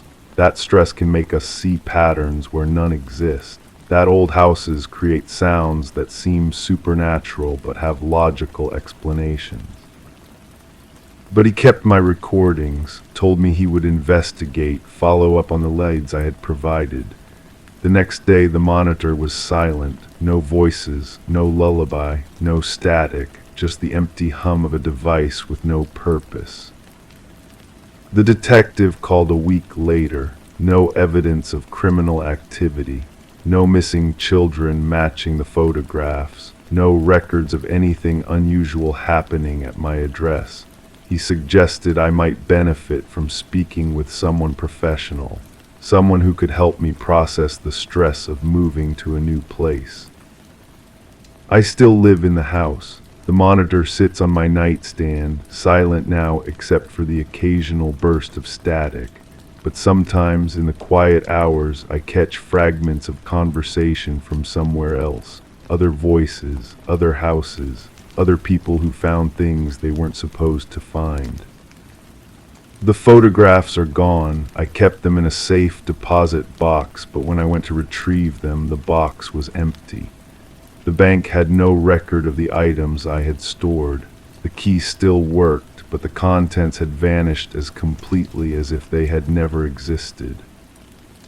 I wonder sometimes if the voice was right, if they really do know I found it. If the silence isn't victory but preparation, if the monitor is still listening, still watching, still waiting for the next person to move into the next house and discover what lies beneath the floorboards. The lullaby still plays in my head, not the melody I remember, but something deeper, something that sounds like children singing but isn't quite right. Voices that blend together until they become one voice, asking the same question over and over: who will listen next? Crime 9, I found it behind the bookshelf, wrapped in canvas and bound with twine. An old family photo album I'd never seen before. The first few pages looked familiar: family gatherings, birthdays, ordinary snapshots. Then the photos started changing. People I didn't know. Events I never attended, but in every one I was there. Older, thinner, smiling in ways I've never smiled. Some were taken in places I've never been. In the last photo, I was standing in my bedroom, wearing clothes I'd never owned, looking straight at the camera. And taped behind it was a note that said, "Return the favor." The handwriting was mine. I set the album down on my kitchen table and walked away, made coffee, checked my phone. When I came back, the album was still there, open to that final photograph. My face stared back at me from the glossy paper, but something was wrong with my expression. It was too knowing, too satisfied. I called my sister first. She'd helped me pack when I moved into this apartment, gone through every box and drawer. She would remember if we'd found an old photo album. "You sound strange," she said when I described it. "Are you sleeping enough? You've been working too many double shifts."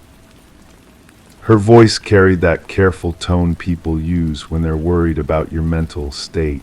I hung up and stared at the album again. The photos were professionally developed, the kind you get from a real camera, not a phone. The paper had weight to it. These weren't recent. I decided to visit the old woman who lived across the hall. She'd been here longer than anyone, might know something about the previous tenant. When she opened her door, her eyes went immediately to the album tucked under my arm.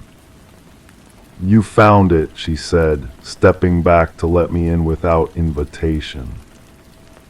Her apartment smelled like lavender and something else, something medicinal. She gestured toward her couch, covered in plastic that crinkled when I sat down. The sound reminded me of something, but I couldn't place what. "The man who lived in your unit before you," she began, pouring tea I hadn't asked for.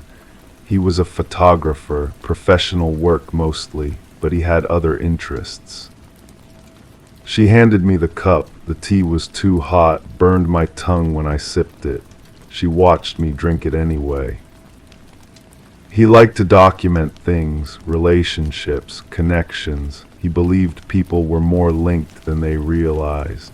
Her fingers drummed against her own cup. "He said coincidences were just patterns we couldn't see yet." I opened the album on her coffee table. She leaned forward, studying the photos with me. In one image, I was sitting at a bus stop I'd never used, reading a newspaper I'd never bought. In another, I was walking out of a store I'd never entered, carrying bags that weren't mine. "How is this possible?" I asked. She touched the edge of one photograph. Her finger left a small smudge on the protective plastic. He specialized in finding doubles, people who looked exactly like other people. Said it was easier than you'd think if you knew where to look. My skin went cold. The teacup trembled in my hands. "But these aren't doubles," I said. "This is me. Same scar on my hand, same birthmark on my neck." She smiled, but it didn't reach her eyes. He was very thorough, very patient. Sometimes he'd follow the same person for months, waiting for the right moment, the right light. He said the best photographs captured something the subject didn't even know about themselves.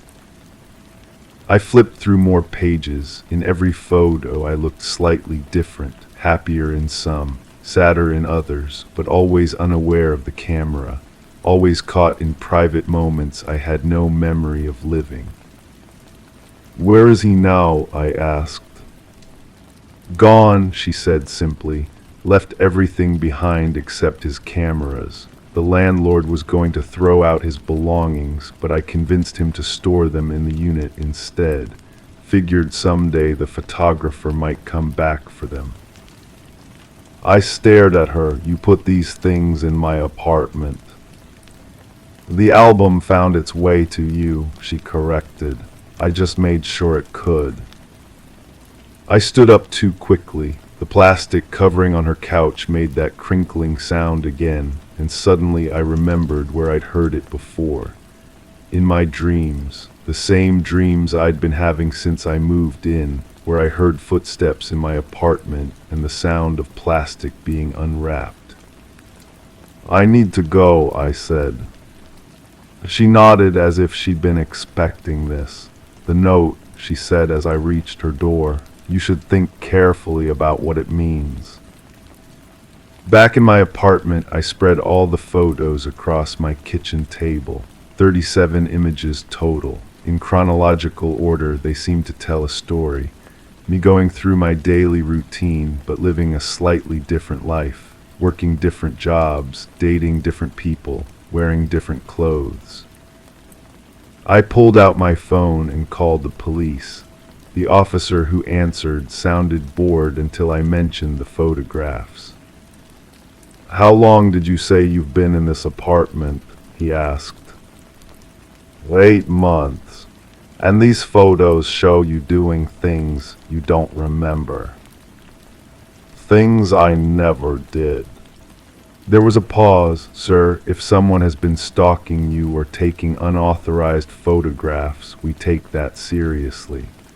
But if these images show you in situations you claim not to remember, we might need to discuss other possibilities." I knew what he was implying. I hung up. That evening I found more items. A journal hidden inside my bedroom closet, written in my handwriting, describing days I'd never lived. A key that didn't fit any lock I knew about. A prescription bottle with my name on it for medication I'd never taken. The pills inside were small and white. I looked them up online. Memory suppressants, prescribed for trauma patients who couldn't handle their experiences. I sat on my bed holding the bottle, trying to understand. The journal described a different version of my life, one where I'd made different choices, hurt different people, kept different secrets. The handwriting was definitely mine, but the thoughts belonged to someone else. Or maybe they belonged to me, and I'd chosen to forget them. I opened the album again, studying each photograph more carefully. In the background of several images, I could see reflections in windows and mirrors. Sometimes they showed the photographer, a man with careful hands and patient eyes, but in 3 of the photos, the reflection showed something else. It showed me taking the picture. I was the photographer, I was the subject. I was the one who had been documenting this other life, this other version of myself who made choices I couldn't accept. The note fell out of the album as I closed it. Return the favor, written in my handwriting, but I had no memory of writing it. I looked around my apartment with new eyes. The furniture wasn't quite right. The books on my shelf were titles I didn't remember buying. The clothes in my closet included items I'd never worn. Even my reflection in the bathroom mirror seemed wrong somehow. Older, more tired, like someone who'd been carrying secrets for months. I found the cameras the next morning, hidden behind a false panel in my bedroom wall.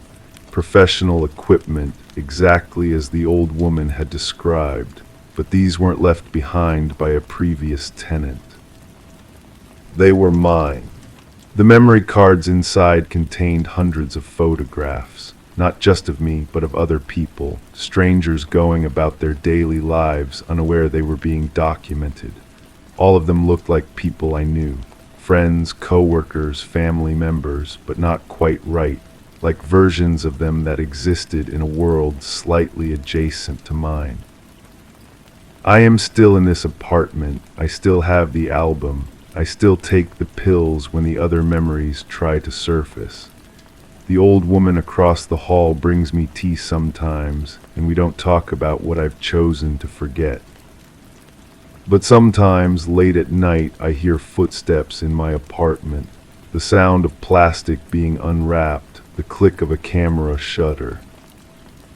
And I know that somewhere, in another version of this story, I am still the photographer, still documenting lives that people would rather not remember living. The favor hasn't been returned yet, but I'm working on it.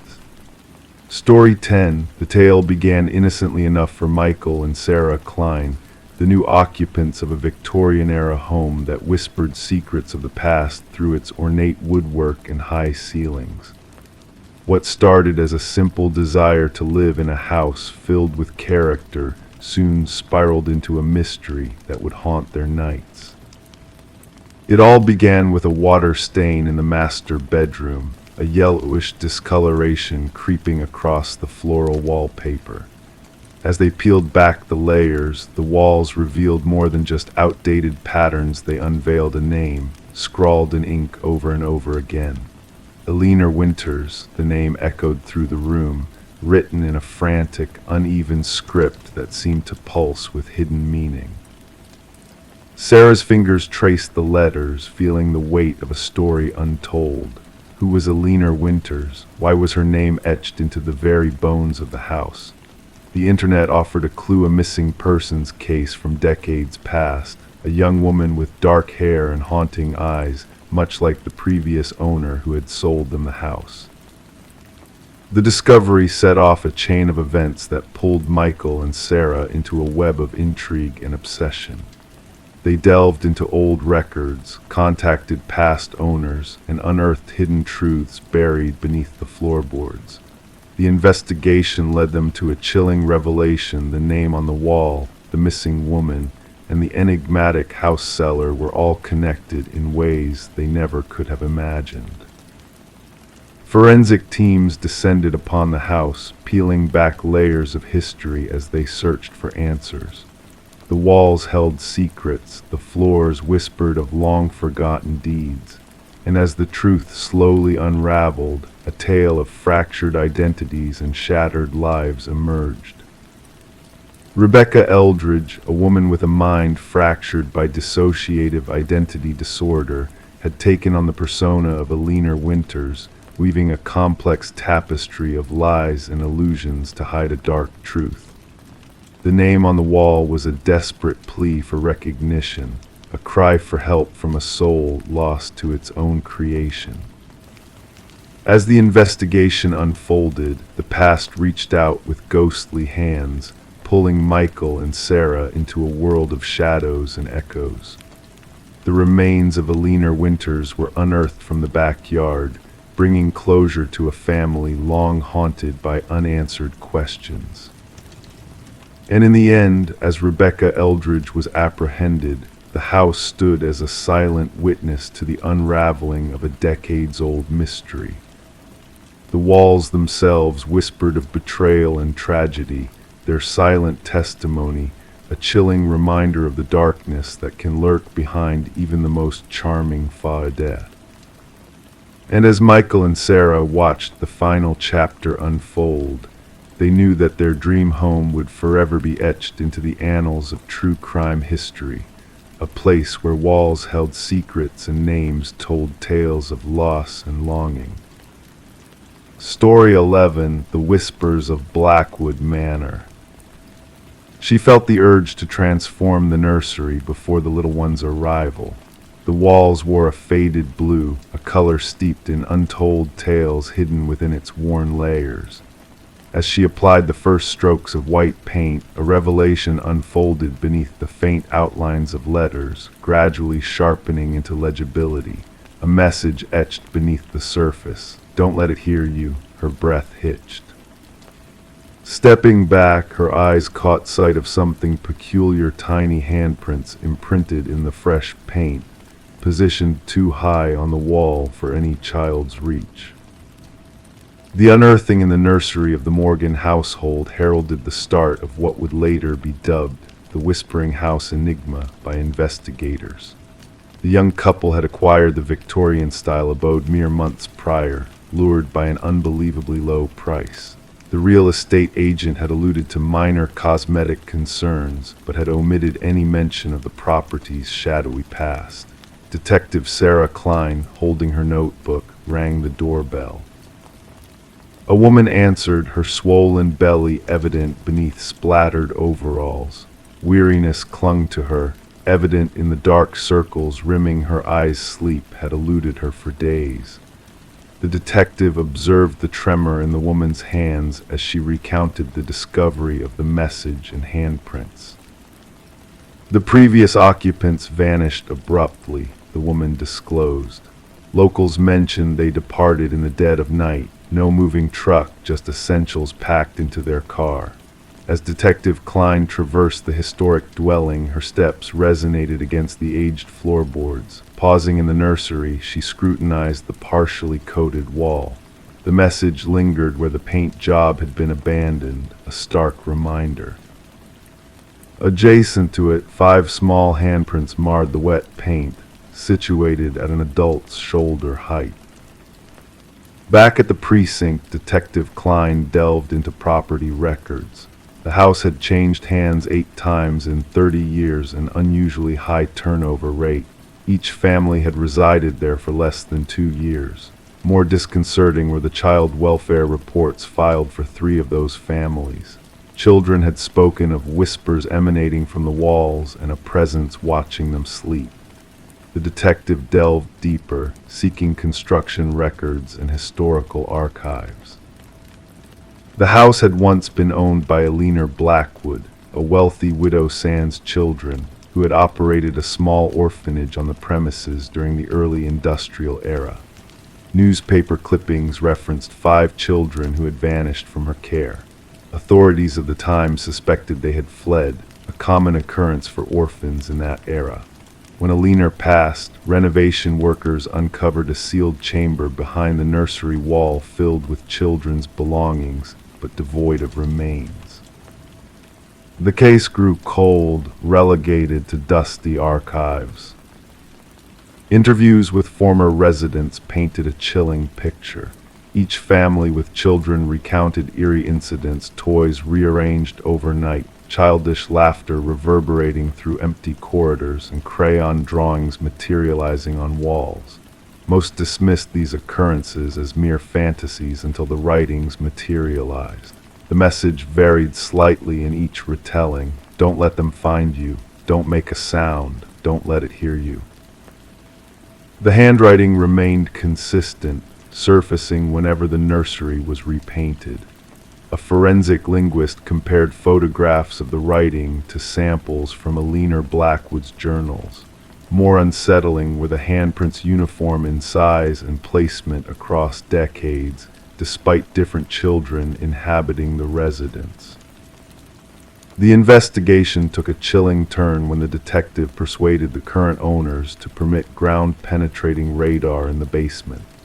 The technician pointed out anomalies in the readings, 5 distinct shapes beneath the concrete floor, each akin to a child's size. Workers broke through the concrete, unveiling a grim confirmation. 5 small sets of remains arranged in a circle. Forensic analysis indicated the children had met their demise during Alina's occupancy of the house. Each child wore a pendant engraved with their name, the 5 orphans who had purportedly absconded. Luminol was sprayed throughout the nursery at the detective's behest. In the darkness, handprints glowed on every wall, concealed beneath layers of paint, imperceptible to the naked eye. Countless handprints at varying elevations, as though the children had sought to escape. Alina's journals, salvaged from county archives, exposed her twisted beliefs. She deemed orphan children to possess unique spiritual energy, aiming to harness their life force by confining them in the hidden chamber to prolong her years. The children had etched their warnings into the wall with nails and slivers of metal, hoping future occupants would uncover their tragic fate. The case concluded with the proper interment of the 5 victims. Their names were finally acknowledged not as runaways but as murder victims. The house remained vacant thereafter, the expectant couple refusing to set foot inside even to retrieve their belongings. Detective Klein submitted her final report, featuring photographs of the luminol illuminated handprints and the concealed message. She noted that while justice had been served for the initial victims, an enigmatic presence lingered within that house, something that transcended layers of paint and time. The nursery walls were raised during cleanup, yet workers reported hearing children's whispers emanating from the debris. None were willing to return after their shifts concluded. Ultimately condemned, the house became another cold case file in a forgotten cabinet, physical evidence of resolution, yet spiritual quandaries that would forever remain unanswered.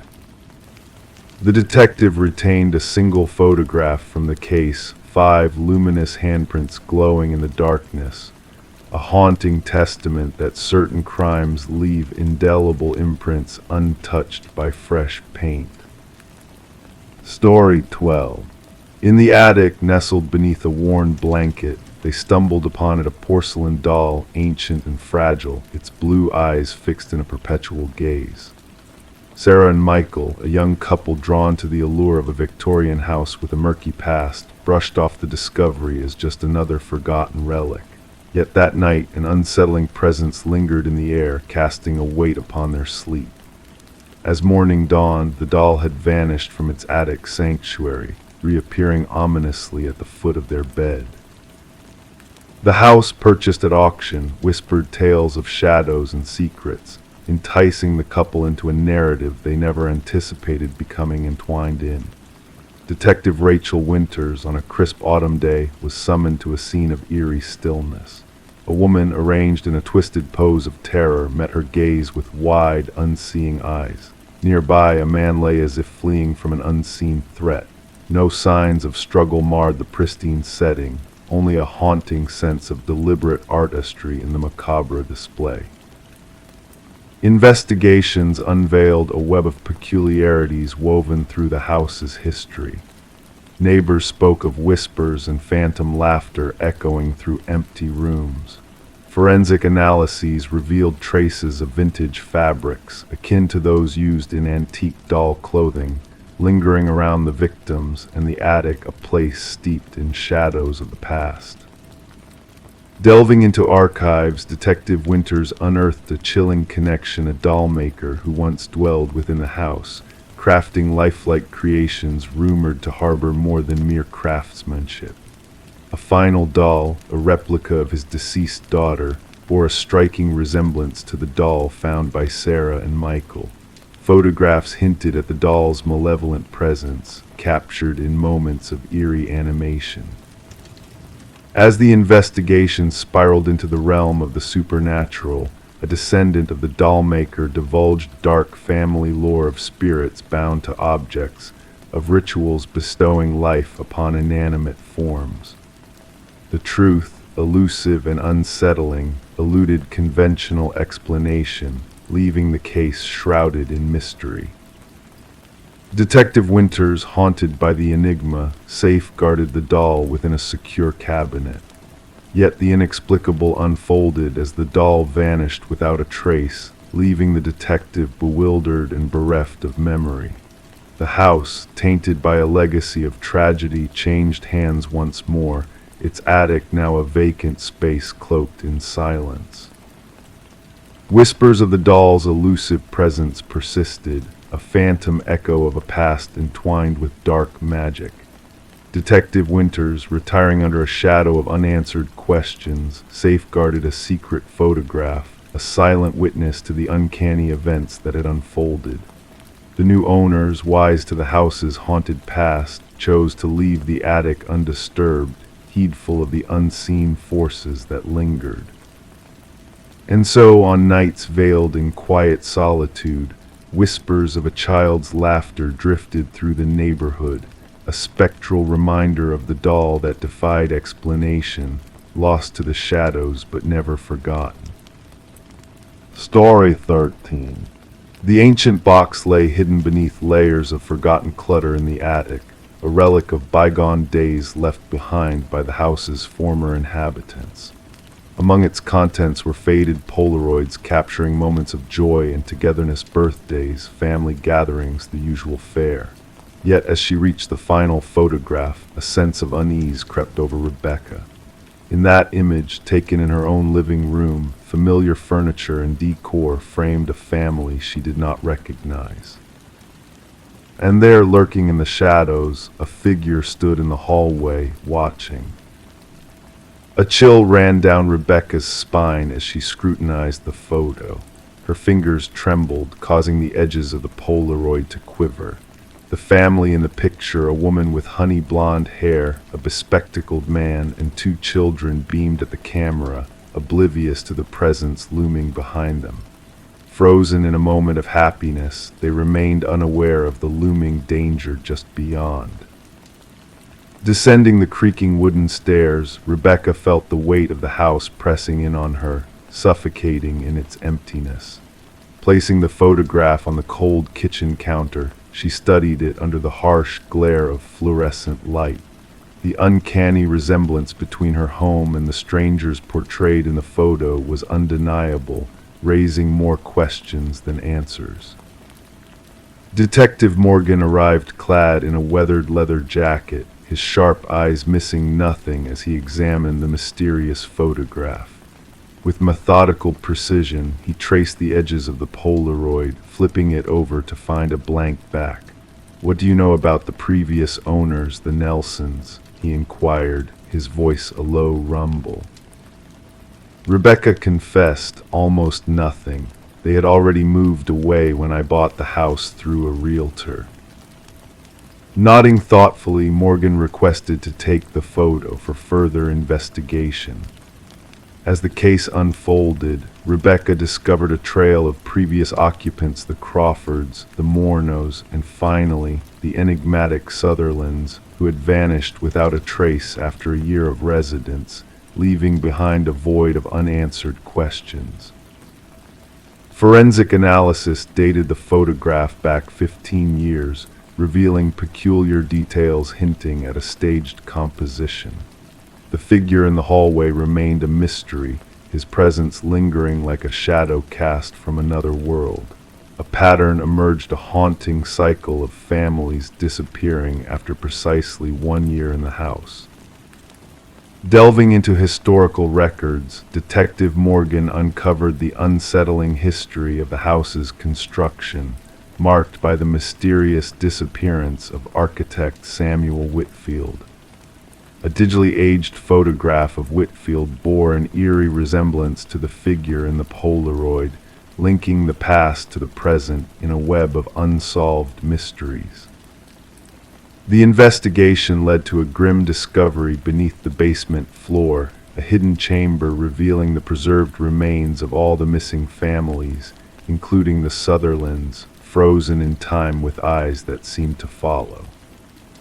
Among their possessions lay the camera that had captured their final moments, along with a trove of photographs depicting families in blissful ignorance, watched over by a malevolent presence. As the house became a crime scene, Rebecca retreated to a hotel under police protection, haunted by the realization that she had unwittingly stumbled upon a malevolent force lurking within the walls. A chilling phone call in the dead of night, the mechanical whir of a Polaroid camera, ominous signs that the watcher had not finished his twisted game. The investigation remains ongoing, the house now a silent sentinel of secrets untold. The elusive Samuel Whitfield, if that was truly his name, remains a specter of the past, his legacy shrouded in darkness. And in the shadows of a forgotten room, new photographs emerge, capturing unsuspecting families in the grasp of an unseen watcher.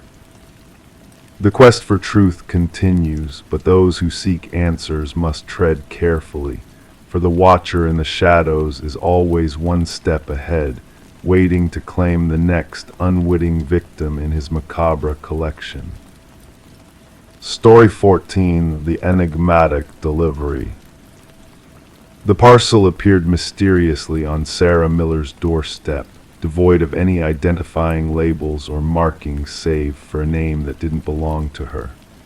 The box, damp from the morning dew, beckoned to her curiosity, whispering secrets yet unknown. Despite the urge to ignore it, Sarah's inquisitiveness prevailed, leading her to unravel the enigma concealed within its cardboard walls. Inside the unassuming package lay a VHS tape, accompanied by a solitary sticky note bearing the cryptic instruction to watch alone.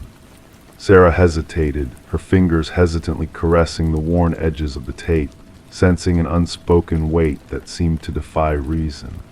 The suburban serenade of everyday life continued outside her window, oblivious to the clandestine delivery that had disrupted the ordinary rhythm of the day. Bringing the package into her home, Sarah's thoughts swirled with uncertainty as she pondered the unfamiliar name on the box: Daniel Whitaker, a stranger in the tapestry of her existence. The VCR, a relic of nostalgia, beckoned to her, urging her to unravel the mystery that lay within the black plastic cassette. With a mixture of trepidation and fascination, Sarah inserted the tape into the machine, the screen initially awash with static before coalescing into a dimly lit room.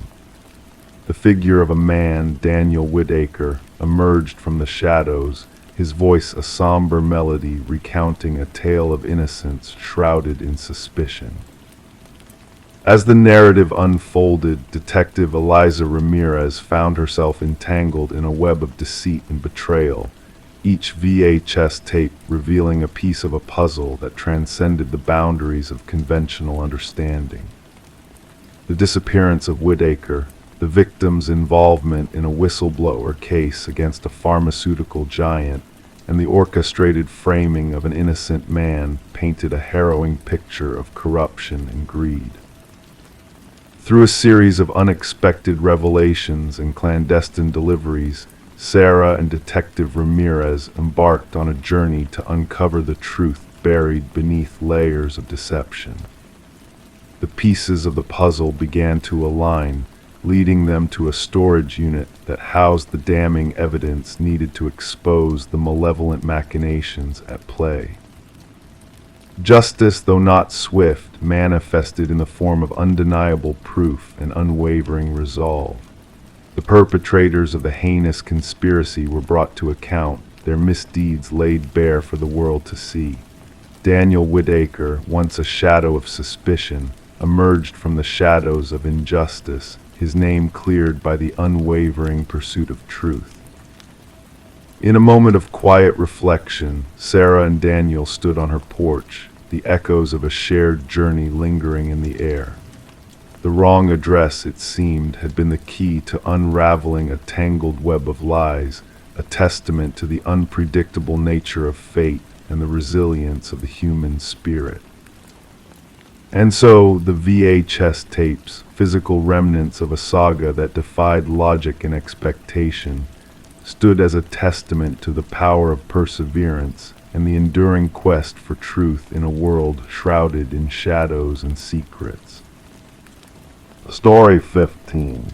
The quaint coffee shop had become his sanctuary over the years, a place of solitude and routine. Every day he would occupy the same table, order the same black coffee with no sugar, and immerse himself in the comforting silence of his surroundings. The barista recognized his face, but to the other patrons he remained a mystery, a ghostly figure blending into the background. Then one fateful day he failed to make his usual appearance.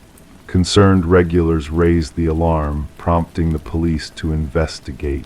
In his customary seat, they discovered a forgotten wallet.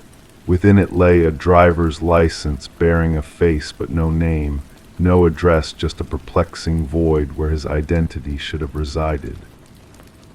Detective Sarah Mercer delved into the enigma, her fingertips tracing the cold metal table as she pored over the enigmatic security footage. The man known only as John Doe seemed ordinary, a figure lost in the crowd, donning a navy coat and carrying a weathered leather bag. Yet his vanishing act defied all logic, leaving behind a trail of unanswered questions. "Play it again," Mercer requested, her voice barely above a whisper. The footage replayed the mundane sequence of events: John's arrival, his coffee order, his secluded spot by the window, and then the inexplicable moment of his disappearance, vanishing into thin air, leaving no trace of his departure. As the investigation unfolded, a chilling revelation emerged. The restroom cameras revealed no sign of John entering or exiting.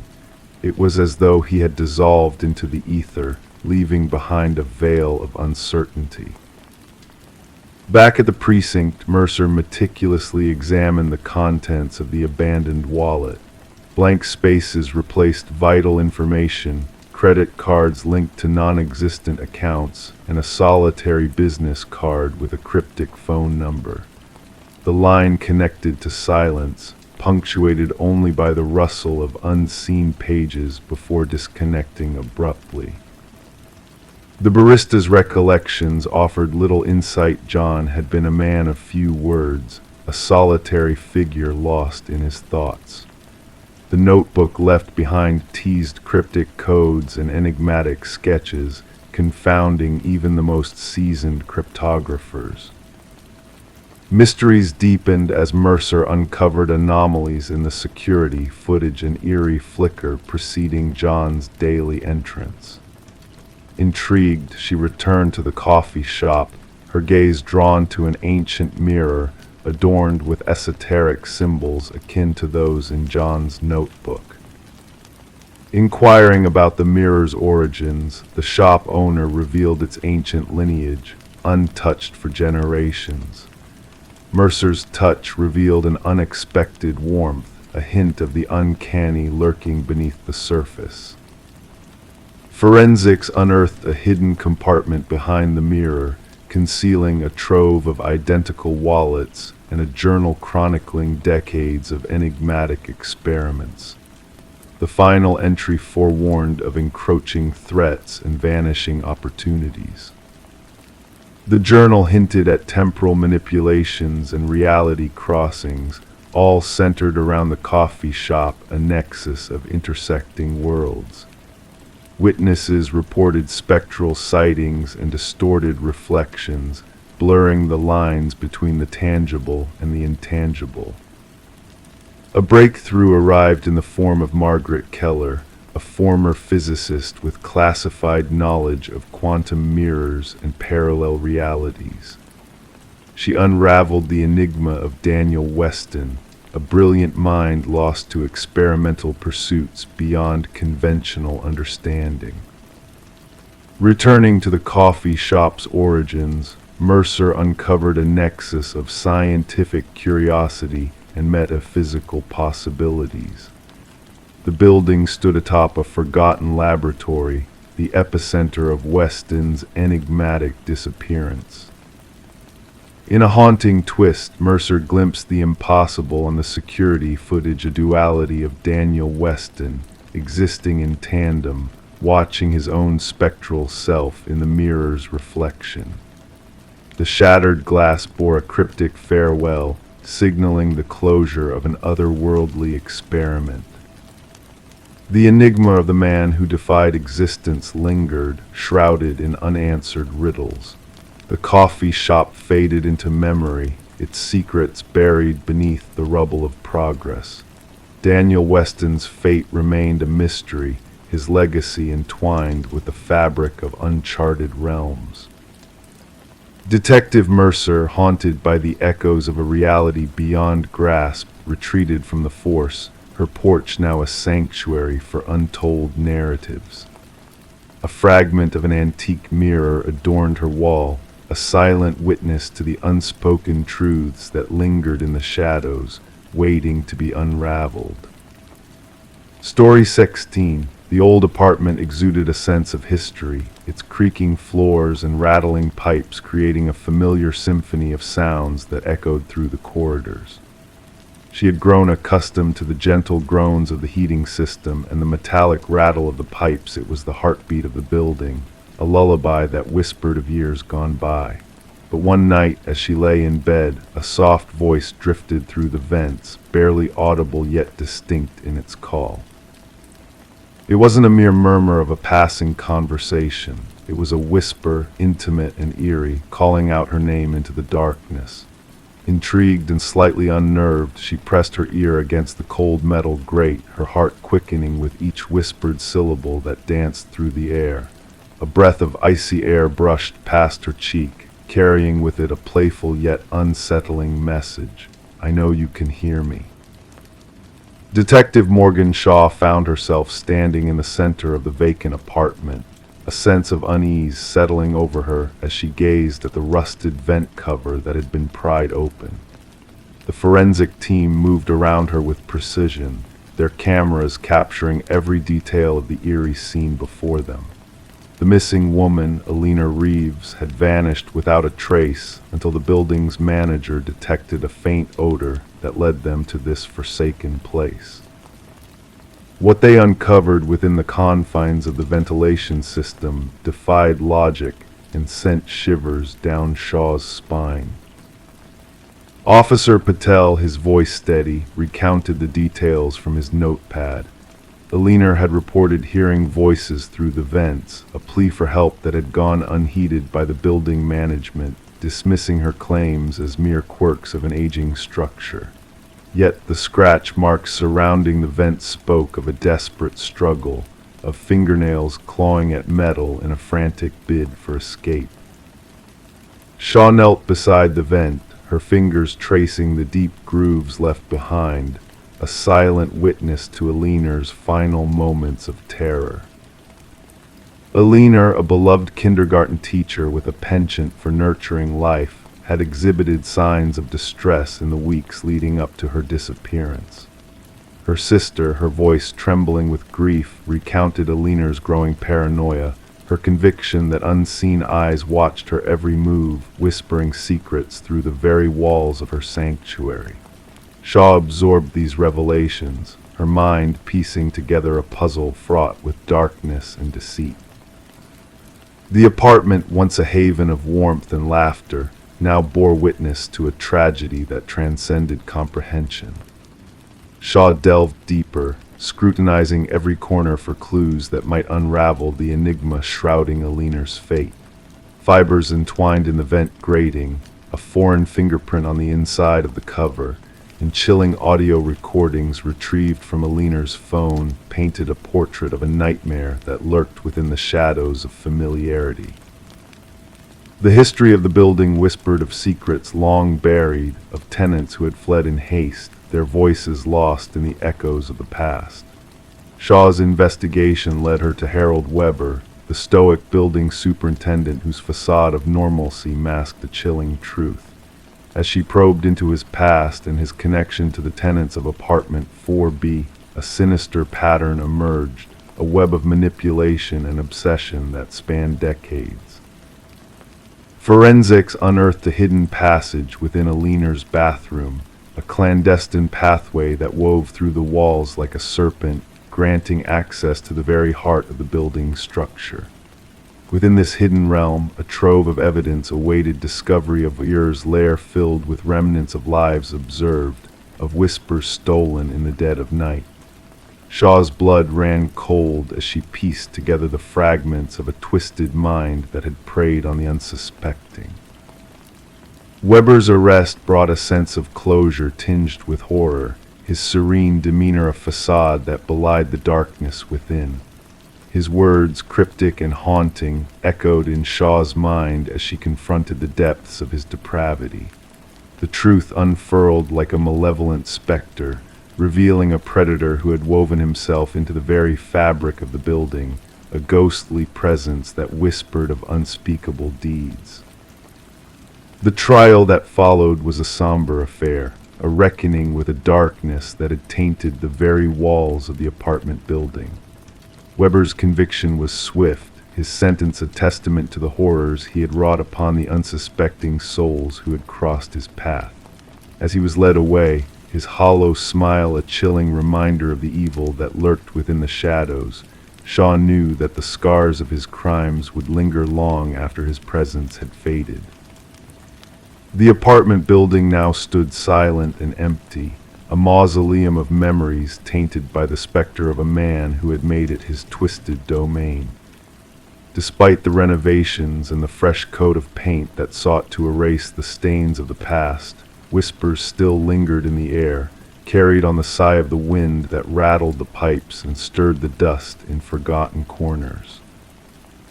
The building's heartbeat, once a comforting rhythm, now bore the echo of a dark secret, a tale of horror that whispered through the walls, a chilling reminder that some nightmares never truly fade away. Story 17. The gentle current flowed lazily that peaceful morning, the surface of the water smooth as glass, undisturbed by the world above. The fisherman, with his weathered face and steady hands, almost missed the sight of the solitary suitcase bobbing near the shore. At first glance, it seemed like nothing more than a discarded heap of old clothes left to drift in the river's embrace. But as he drew closer, a putrid stench enveloped him, thick and suffocating, impossible to ignore.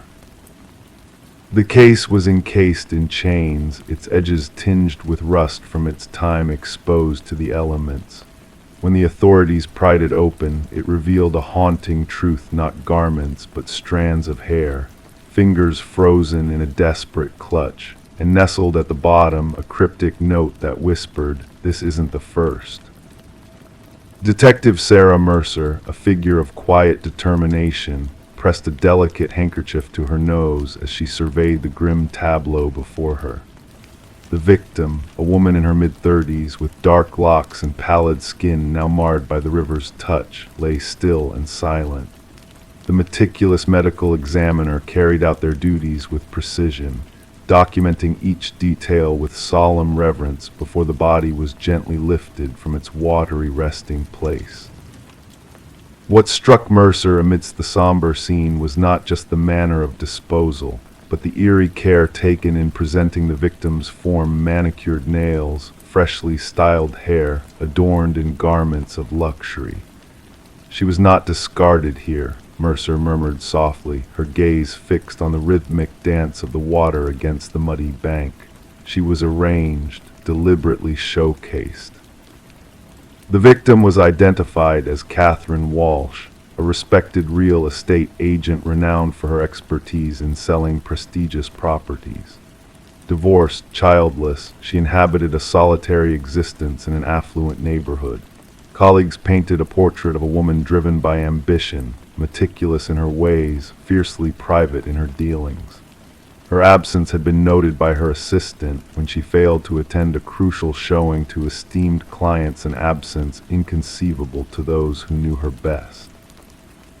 As investigators delved into Walsh's impeccably curated world, they uncovered a realm of pristine perfection, a home where designer furniture stood in immaculate harmony, surfaces devoid of even a whisper of dust. The refrigerator housed meticulously labeled meals, arranged by the passing days. The closet revealed a symphony of colors, shoes nestled in protective coverings. Yet a solitary anomaly stood out in her otherwise flawless abode, an ever so slightly ajar drawer in her home office. Within its confines, a leather-bound journal lay in silent repose. The final entry lingered hauntingly. He's watching again. Same car, different plates. A digital voyage through Walsh's online life unveiled a haunting pattern, scores of messages from unknown senders, all echoing the same unnerving phrase, "I see your perfection." Each missive delivered at the exact same moment on varied days. Her browsing history hinted at a silent plea for protection, a quest for safety amidst a world grown treacherous. Detective Mercer, the quiet guardian of truths untold, pieced together the fragments of evidence with her steadfast partner. "Our perpetrator is no mere assailant," she intoned softly. "This is no crime of passion. This is a meticulously choreographed ritual." A breakthrough emerged from an unexpected source. A pawnshop proprietor recognized Walsh's distinctive emerald necklace, absent from her possessions. The man who had traded it in bore a face of unremarkable simplicity, Michael Linden, a man of humble occupation and maintenance. Surveillance footage painted a chilling portrait of Linden's comings and goings from Walsh's residence, at times armed with his tools, at times without. Always under the cloak of her absence, as she showcased properties to eager eyes. Within Linden's modest abode, a trove of horrors unfurled, walls adorned with stolen images of Walsh and others, their likenesses captured in moments of vulnerability, some faces marked with crimson crosses. Walsh stood as the third in his twisted gallery. Hidden behind a false panel in his closet, a shrine emerged, a macabre collection of mementos belonging to each victim, a macabre tribute to their lives. A hairbrush bearing strands of memory, tissues imprinted with lipstick, keys that once unlocked doors to futures now forever closed. Each item paired with a meticulously kept journal, detailing the minutiae of daily existence. The room fell cold as Linden was brought to face the truth of his deeds. Clad in an illusion of innocence, his voice devoid of emotion, he uttered his chilling confession.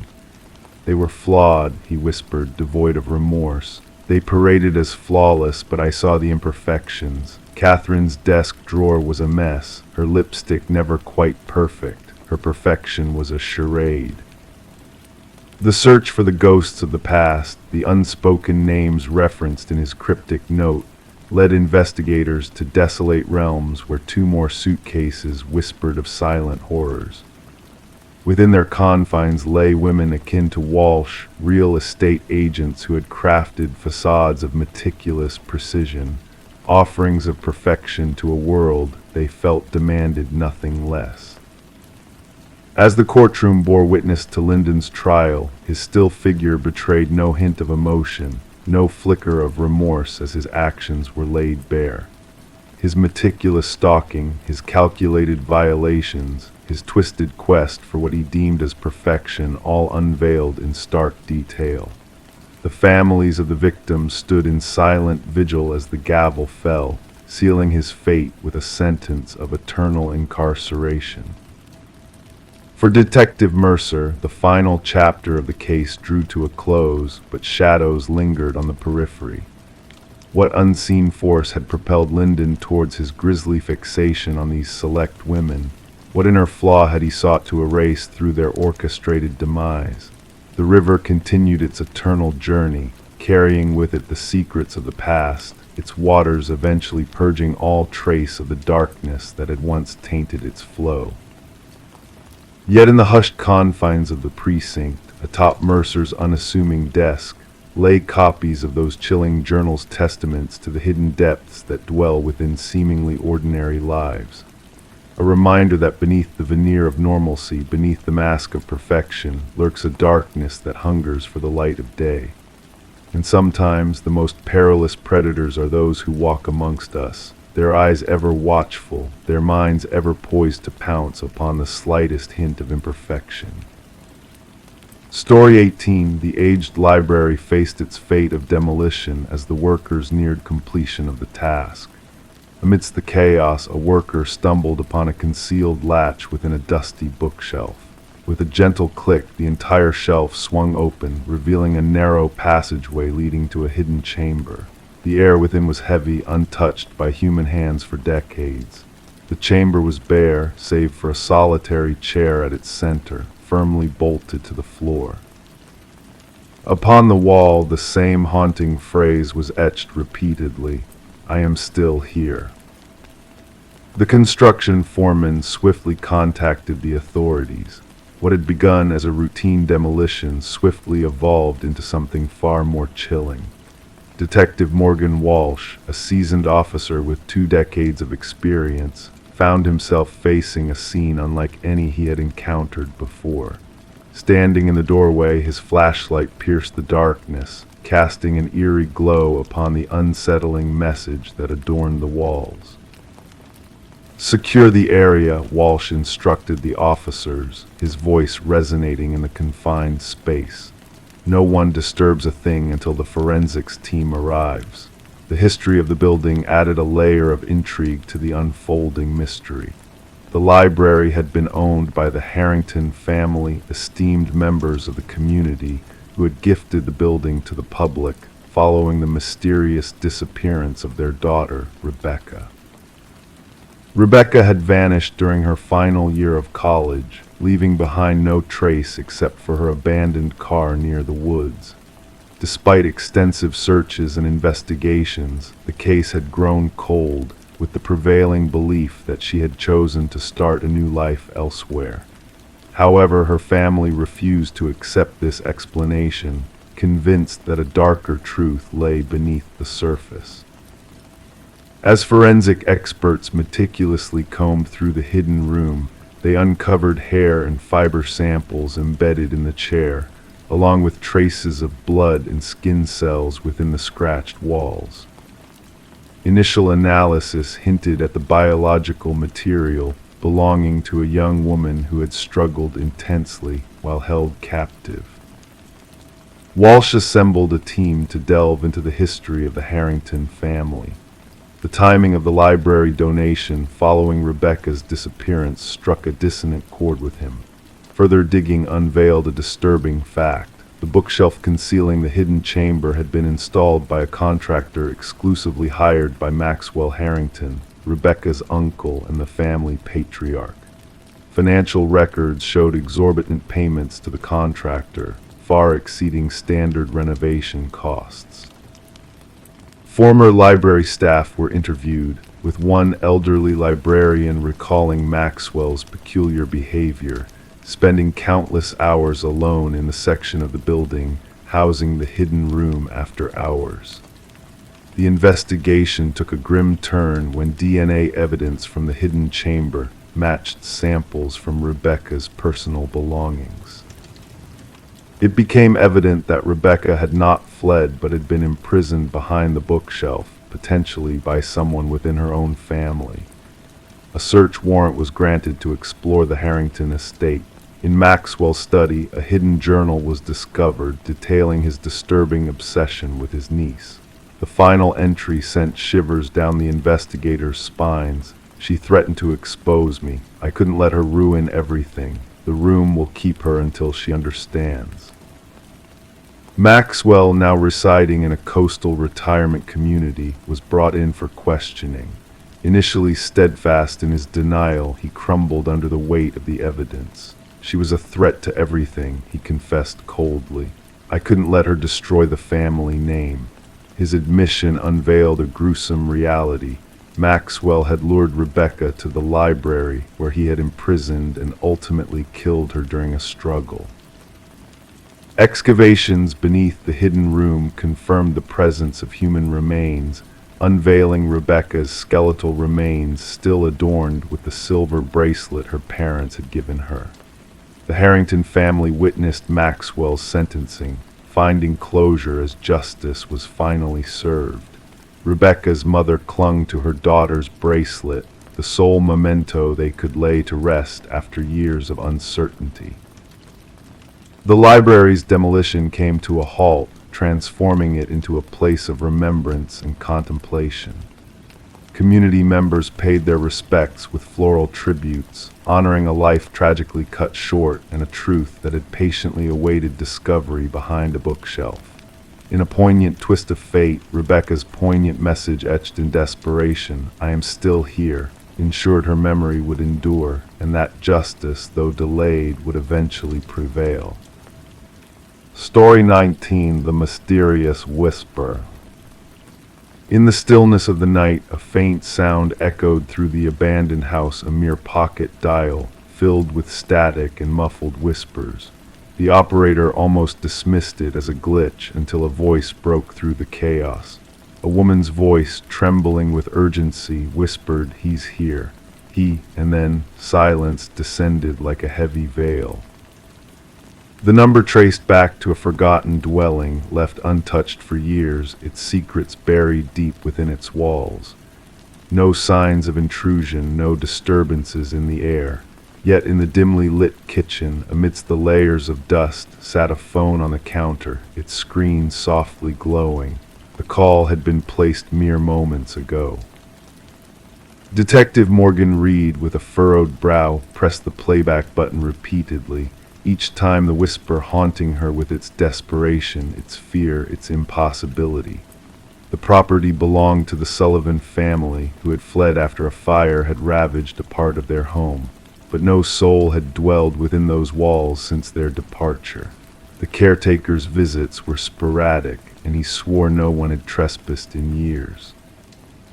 "Background check on the number," Morgan inquired of her partner, Detective Walsh.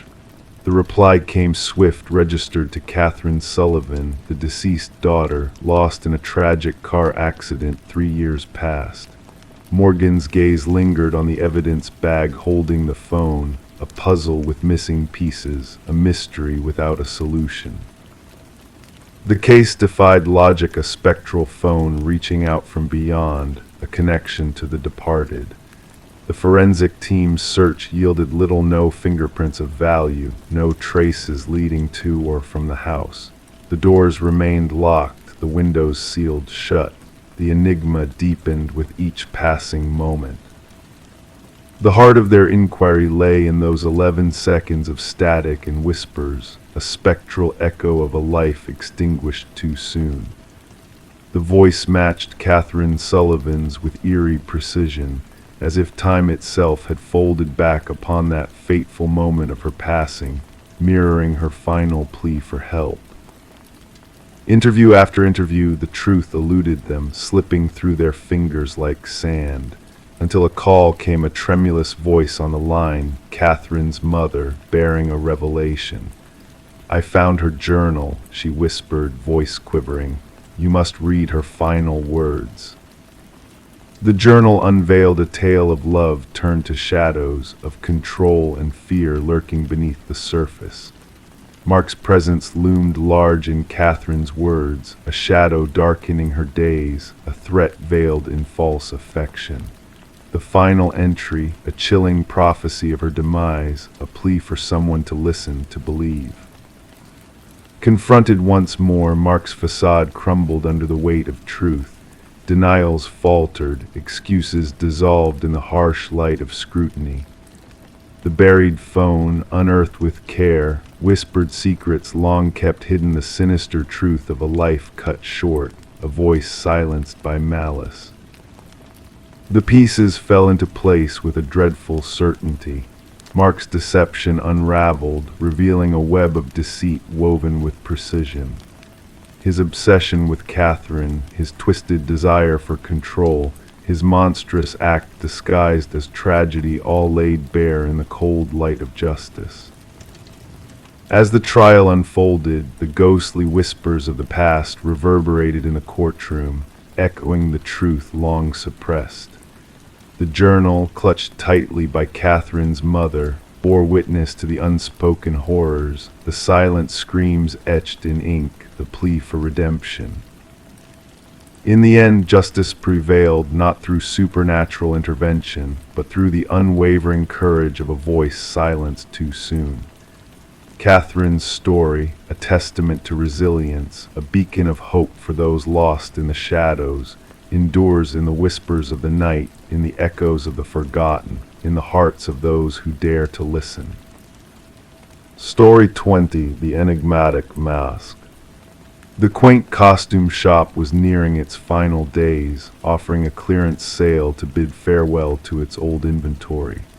Among the dwindling items, a woman stumbled upon a peculiar mask resting on a dusty shelf. Its delicate features held an unsettlingly lifelike quality that drew her in. As she approached the counter to purchase it, the cashier hesitated, his voice barely above a whisper, "That's not ours." Perplexed, the woman inspected the mask, only to find no tag indicating its origin.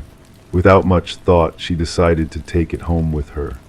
That very night, she awoke to a soft rustling sound, like the whisper of fabric shifting in the darkness. To her shock, the mask was no longer where she had left it on the dresser. Instead, it now sat ominously on her nightstand, its gaze fixed upon her. The woman, known as Catherine Reed, was discovered by her concerned neighbor the following morning. The front door stood slightly ajar, allowing the gentle morning light to spill into the shadowy interior of her home. What awaited her neighbor inside was a scene of chilling mystery that would haunt investigators for years to come. Catherine lay motionless on her bedroom floor, the mysterious mask nowhere to be seen. Detective Morgan arrived at the scene as forensics began their meticulous work. The clicking of camera shutters echoed rhythmically in the somber atmosphere, punctuated by hushed voices exchanging theories. An officer noted the absence of forced entry, jotting down observations in his notepad as the detective surveyed the room with a keen eye. Every detail seemed ordinary: a partially open drawer, a water glass with lipstick stains, but the lifeless form of Catherine Reed stood out in stark contrast. The medical examiner, with a solemn expression, could not ascertain the cause of death upon initial inspection. There were no visible wounds, no signs of struggle. Pointing to Catherine's frozen expression of terror, he remarked on the profound fear etched into her features. Detective Morgan knelt beside the body, whispering to herself. Something scared her to death. Catherine had led a quiet life as an art appraiser, known for her keen eye for detail and authenticity. Colleagues spoke of her ability to discern even the most subtle discrepancies in artworks. The investigation took a curious turn when security footage from the costume shop revealed a baffling interaction. The cashier's confusion over the mask's origin hinted at a deeper mystery surrounding its existence. The shop owner, when questioned, shared a cryptic tale of strange occurrences linked to items acquired from an estate sale. Forensic analysis uncovered microscopic fibers on Catherine's fingertips, hinting at a desperate struggle in her final moments. These fibers, a blend of human hair and an unidentified organic material, perplexed the investigators with their enigmatic nature. As the investigation unfolded, a pattern emerged linking Catherine's death to a series of similar cases spanning decades. Each victim had acquired an uncanny mask before meeting a tragic end marked by sheer terror. The retired detective familiar with such cases shared a chilling revelation tied to ancient symbols hidden within the masks. A breakthrough arrived in the form of a journal concealed in Catherine's apartment, shedding light on her growing unease and the sinister nature of the mask she had unwittingly brought into her home. Her frantic entries detailed a malevolent force lurking within the mask, preying on those who recognized its true purpose. The evidence painted a harrowing picture, a cycle of death and transference orchestrated by an entity bound to the malevolent masks. The medical examiner confirmed Catherine's cause of death as cardiac arrest induced by overwhelming fear, leaving the investigators to ponder what could evoke such paralyzing terror. Surveillance footage from a neighboring house unveiled a chilling revelation, a figure cloaked in darkness leaving Catherine's home, adorned with a mask that mirrored her likeness but moved with an uncanny mechanical precision. Despite the detectives' efforts to track down the elusive mask, it vanished without a trace, only to resurface months later in a vintage shop across the country. The mask changed hands once more, slipping away into obscurity. The unsolved case lingers as a haunting reminder of the inexplicable forces at play in the world. The detective, holding Catherine's journal close, knows that the mask's malevolence remains a hidden threat, waiting to ensnare another unwitting victim in its timeless cycle of terror. As night falls, she is often jolted awake by a sense of being watched, a lingering dread that echoes through the quiet darkness. She secures her home, mindful of the mask's insidious nature, and hopes that one day its sinister presence will be vanquished for good. But until then, the enigmatic mask bides its time, waiting to ensnare its next unknowing host in a dance of shadows and fear that spans centuries.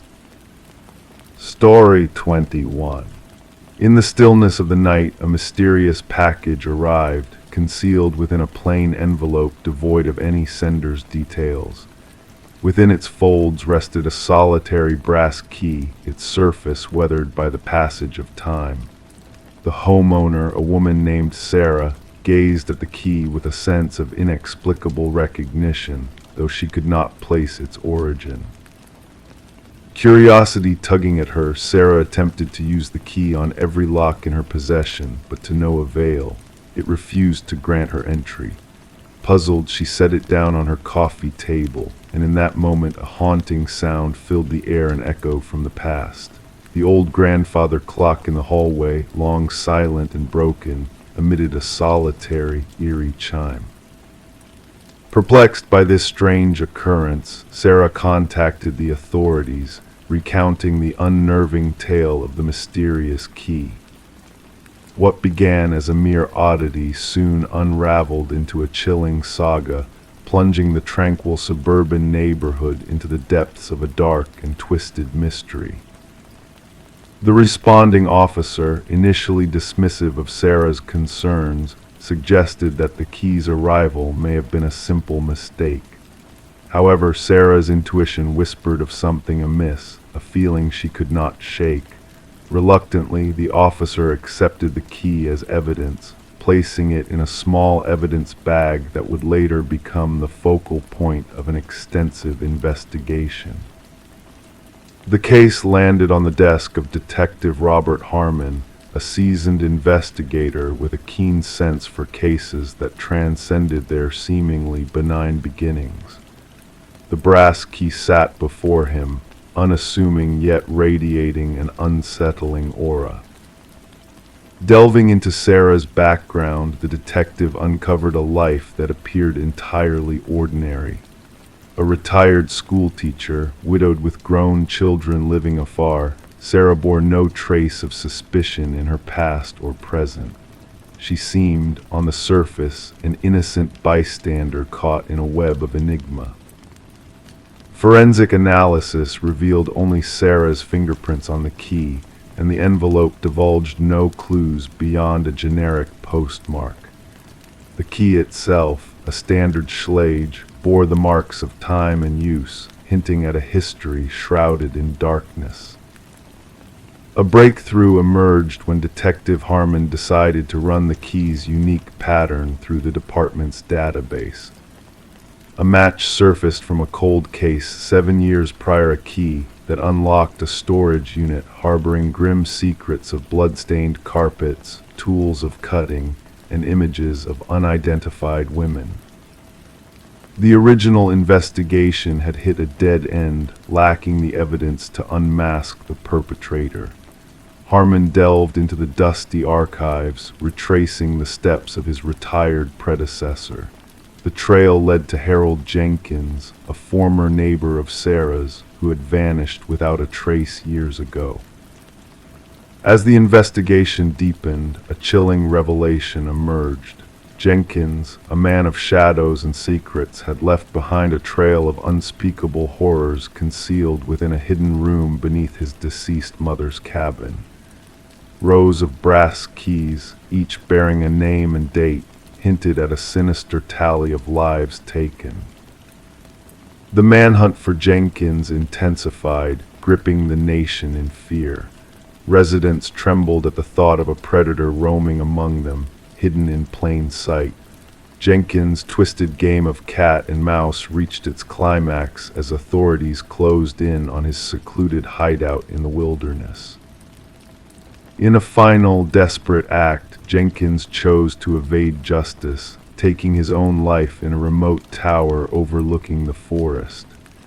His chilling journal, a testament to his depravity, held Sarah's name as a twisted focal point of his obsession.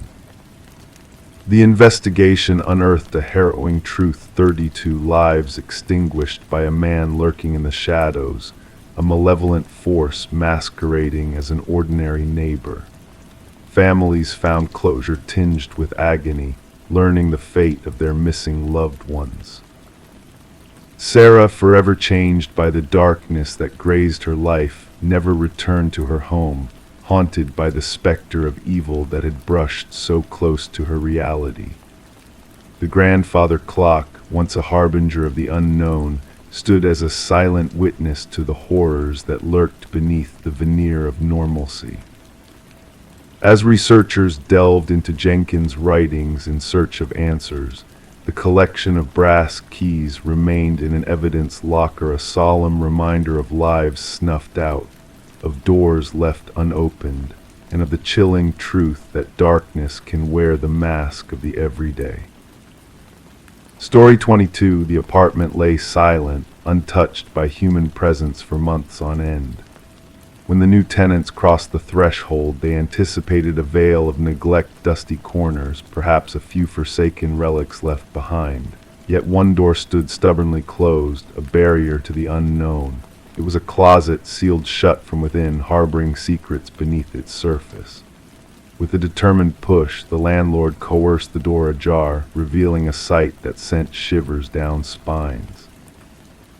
The walls bore witness to a haunting tale, etched with deep, jagged lines of desperation clawed into the wood. In a shadowed corner, an antiquated flip phone lay dormant, its battery drained of life save for a single, unread message that glowed hauntingly on the screen. Detective Morgan Shaw, a seasoned investigator, had traversed the realms of darkness in her profession. Yet this enigmatic scene stirred an eerie unease within her. Not a drop of blood spilled, no blatant violence on display. Instead, the raw marks on the walls whispered of confinement, of a struggle against the confines of that suffocating space. Summon forensics immediately, she instructed her partner, Officer Reed, who diligently captured the chilling imprints through the lens of his camera. And procure the records of the previous occupants. The cryptic message on the phone bore a weighty declaration. I know what you did. The landlord, a jittery figure with perpetually clammy hands, stammered about the former tenant's sudden departure, leaving rent unpaid in their wake. A young woman kept to herself, he muttered nervously. No trouble, really. Left 6 moons past. His gaze flitted everywhere but towards the closet. Forensic analysis unearthed a grim reality within those carved lines, a mosaic of bloodstains embedded within the scratches, predominantly matching a single individual, Emma Caldwell, a 28-year-old woman reported missing after vanishing from her daily routine. However, amidst the known samples, 2 DNA profiles emerged, one unidentified within the databases, the other linked to a man deemed deceased for 2 years. This defies logic, Shaw murmured, her eyes fixed on the perplexing findings. Derek Mercer, supposedly deceased in a vehicular mishap, now left his genetic imprint on the walls of Emma's cryptic abode. Emma's dwelling divulged fragments of an existence interrupted, unopened mail, an abandoned coffee mug in the sink, a bed meticulously arranged. Her call log revealed a sudden cessation of communication with her sister, punctuated by a surge of calls from an enigmatic number in the weeks preceding her disappearance. The sister mentioned a mysterious boyfriend, Officer Reed relayed. No name given, just descriptors of intense and private. Surveillance footage unveiled a clandestine figure trailing Emma into her abode one fateful night, concealed beneath a baseball cap that shielded his identity from prying lenses. The puzzle pieces coalesced when partial fingerprints belonging to Derek Mercer surfaced on the closet's interior doorknob. He staged his demise, Shaw deduced. The question remains why, and how does Emma fit into this macabre enigma? The enigmatic DNA sample led the investigators down a labyrinthine path to another vanished soul. Lynette Porter, missing for 3 years, found her semblance in a woman spotted frequenting Emma's residence. Shaw connected the dots through meticulous scrutiny of traffic recordings, tracing a vehicle registered to Derek Mercer's kin, its driver mirroring his stature and build. The pursuit culminated at a secluded estate owned by Mercer's kin, where behind fortress-like doors in the basement, they unveiled Lynette Porter alive, yet emaciated, confined in a replication of Emma's prison. He made me witness, Lynette whispered, her gaze vacant, said I needed to comprehend the fate of those who sought escape. The evidence burgeoned, journals chronicling Mercer's fixation on dominance, snapshots of women resembling Emma and Lynette, and damning video footage of Mercer coercing Emma into the enclosure. She dared to expose me, his voice echoed in the recording. Our secrets must remain buried. The manhunt for Derek Mercer spanned jurisdictions, a sinister shadow lurking on the fringes. As law enforcement combed the terrain, psychological profilers delineated a chilling portrait of Mercer's psyche. His cravings transcended mere slaughter. They hankered for prolonged suffering, relishing the demise of hope in confined spaces. Upon his apprehension at a bus terminal, Mercer clutched a newfound identity in a passage to a coastal haven, his backpack laden with tools of torment, a coil of duct tape, a hunting blade, and a news clipping detailing Emma's disappearance. Under interrogation's glare, Mercer exuded a veneer of serenity, a facade that belied the abyss within.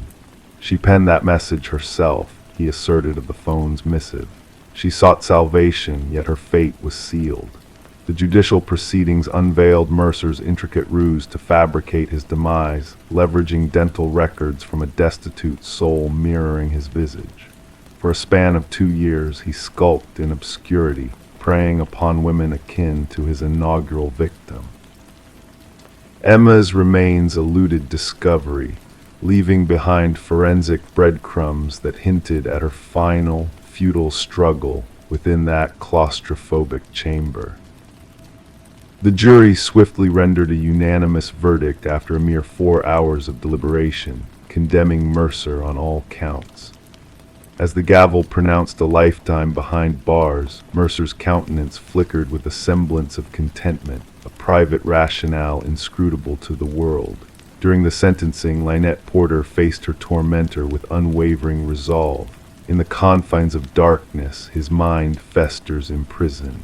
But as he withers in his cell, I shall bask in the sunlight. The case catalyzed a shift in missing persons procedures, accentuating the scrutiny of relationship dynamics and tenancy history. Detective Shaw preserved the closet door from Emma's residence as a poignant reminder, a testament that amidst crime scenes devoid of gore, the most harrowing narratives unfold in the frantic etchings of one battling for survival. Story 23. In the process of renovating their new Victorian-era home, Sarah and Michael stumbled upon a hidden letter beneath the floorboards. The age-worn paper held a cryptic warning, "Don't trust the one who knocked." Before they could process the eerie message, 3 sharp knocks reverberated through the silent house, sending shivers down their spines. Detective Alina Reed, a seasoned investigator with a keen eye for detail, was called to the scene. With the floorboards still removed, the ominous note was carefully retrieved, its faded ink hinting at a long-buried secret. Sarah and Michael, the unsuspecting homeowners, recounted the chilling sound of knocking that had unnerved them. Background checks on the couple revealed no cause for suspicion. However, the house itself held a darker past. Previously owned by the reclusive Hargrove family, the property had been vacant since the passing of Margaret Hargrove, the last resident. Despite no foul play suspected in her death, the discovery of the hidden note raised unsettling questions. Forensic analysis dated the letter back 2 decades, suggesting a time of turmoil for the Hargroves. Franklin Hargrove, a respected teacher turned recluse, seemed to have harbored a dark secret. Interviews with acquaintances painted a picture of a man plagued by paranoia, haunted by a mysterious figure known only as the Collector. A breakthrough came when Margaret's sister revealed the truth: Franklin's involvement in a dangerous gambling scheme that led to a tragic confrontation with the enigmatic collector, Victor Mercer. As Reed delved deeper into the case, a grim discovery emerged from beneath the house, a hidden grave containing the remains of the long-missing loan shark, Mercer, a victim of Franklin's desperate actions. Through Margaret's preserved diaries, the truth unfolded, a tale of fear, betrayal, and a chilling secret buried beneath the floorboards. The house bore witness to a tragic chapter of deceit and violence, leaving a lingering sense of unease in its empty rooms. As the investigation concluded, justice was belatedly served, but the echoes of the past lingered in the vacant house. Local whispers spoke of ghostly knocks in the night, a haunting reminder of the dark history that still clung to the property. The enigmatic note, now stored away as evidence, served as a stark warning: don't trust the one who knocked. Detective Reed pondered the unsolved mysteries that lingered in the shadows, realizing that some secrets are destined to remain shrouded in darkness, their true meanings lost to time. And so, the empty house stood as a silent witness to a bygone tragedy, its walls holding secrets that may never be fully unraveled. Story 24. The worn envelope, aged and yellowed, held within it a fresh stamp, as if just sent days ago. Delicately, the detective unfolded it, revealing a single sheet of paper bearing a message typed in a rushed, uneven font. "I am sorry for what I did." The paper felt damp to the touch, carrying a faint scent of iron that lingered in the air. It was only upon closer inspection that the reddish smear along the bottom edge caught their attention, a stark reminder of something sinister. Detective Sarah Morgan, with practiced precision, secured the letter in an evidence bag, her gloved hands careful not to disturb any evidence. The forensics team's findings confirmed her suspicions. The reddish stain was human blood, a chilling connection to an unsolved homicide case that had haunted the department for years. The victim, a young journalist named Rebecca Warren, had been found in her apartment with multiple stab wounds, her laptop missing, her notes scattered, a puzzle left unsolved. The arrival of this letter, simply addressed to the Homicide Division, breathed new life into the cold case. Revealing few fingerprints except for smudges hinting at gloved hands, the paper and envelope held a cryptic clue in the form of a postmark, offering a sliver of hope for progress after months of stagnation. As Detective Morgan gathered her team in the dimly lit briefing room, adorned with haunting crime scene photos and fruitless suspect profiles, she knew they stood at a turning point. Pinning the image of the letter at the heart of the board, she declared, "This changes everything. Our killer shows remorse." Detective James Chen, her steadfast partner, studied the letter thoughtfully, countering, or perhaps it's a facade, a twisted game of deception. The unique impression patterns of the typewriter led the forensics team down a path to a long-discontinued model, a rare find but not beyond reach. Their pursuit took them into the depths of Rebecca's world, where her dedication to exposing truths had led her into dangerous territory. Her investigation into a wealthy family with political ties had unearthed secrets best left buried. Conversations with her boyfriend, Michael Barnes, unveiled subtle shifts in his demeanor, hints of hidden truths surfacing under the weight of the investigation. Rebecca spoke of being followed, he confessed, regret etched in his voice. "I dismissed her fears as paranoia fueled by her work. I should have listened." As the detectives delved deeper, a second letter arrived, bearing the same typewritten message in blood. This time the confession was longer, revealing a web of deceit and betrayal. She delved too deep into the family's secrets, into the inheritance, into the truth about the old man. It was never meant to end this way. Their investigation led them to the grand mansion of the deceased patriarch, where suspicions lingered like shadows in the opulent halls. The eldest son, Richard, with his collection of vintage typewriters, became a focal point of inquiry. His polished explanations and rehearsed responses raised red flags that could not be ignored.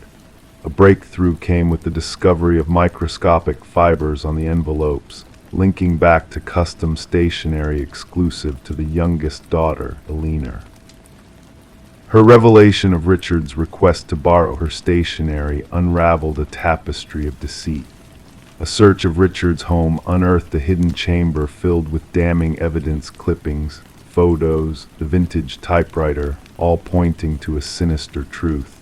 The blood on the letters sealed the connection to Rebecca.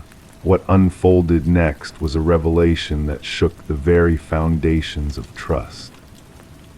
Bank records unveiled a tangled web of financial transactions between Richard and Michael in the days leading up to Rebecca's tragic end, a conspiracy exposed in the cold light of truth. Confronted with the evidence, Michael's facade crumbled, his confession a whispered admission of betrayal. She had proof of Richard's treachery, his hand in his father's demise, he revealed, haunted by the weight of his complicity. Final thread of the tapestry came in the form of a recording, capturing Richard's chilling words of silencing Rebecca for good. With Richard's arrest, the legal battle began, built on the pillars of evidence letters, typewriters, transactions, and the damning recording. Michael's testimony, a plea for redemption, laid bare the depths of deception. In the courtroom, amidst the echoes of justice, Richard's denial rang hollow against the overwhelming proof. The jury's swift verdict echoed the certainty of guilt. As Richard was led away, bound by chains of his making, Detective Morgan approached Rebecca's grieving parents with a silent solace in her eyes. Words were futile in the face of loss, but justice, in its imperfect form, offered a semblance of peace. The blood-stained letters, now relics of a dark chapter, found a final resting place in evidence storage, a testament to the intricate dance of guilt and deception. The case of Rebecca Warren, a lesson in shadows and light, whispered to new detectives that sometimes the truth lay not in the glare of technology, but in the silent echoes of a typewriter bearing the weight of untold secrets. Story 25. The vintage Polaroid held secrets from a distant past, capturing a birthday celebration frozen in time. Among the familiar faces and glowing candles, there lurked a mystery waiting to be unraveled. The daughter who inherited the box of forgotten memories, Sarah Winters, stumbled upon it while sifting through her late mother's attic. Titled simply Memories, the cardboard box revealed a treasure trove of faded photographs documenting joyful family gatherings. Initially, Sarah's heart should have been warmed by the nostalgic images, but instead, a shiver ran down her spine as she noticed a recurring figure in the background. A man, shrouded in shadow, stood just beyond the flickering candlelight, his presence unnoticed by the smiling faces in the foreground.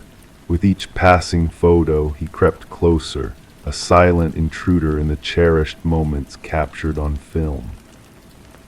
Puzzled and unsettled, Sarah reached out to her father, seeking answers to the enigmatic figure haunting the photographs.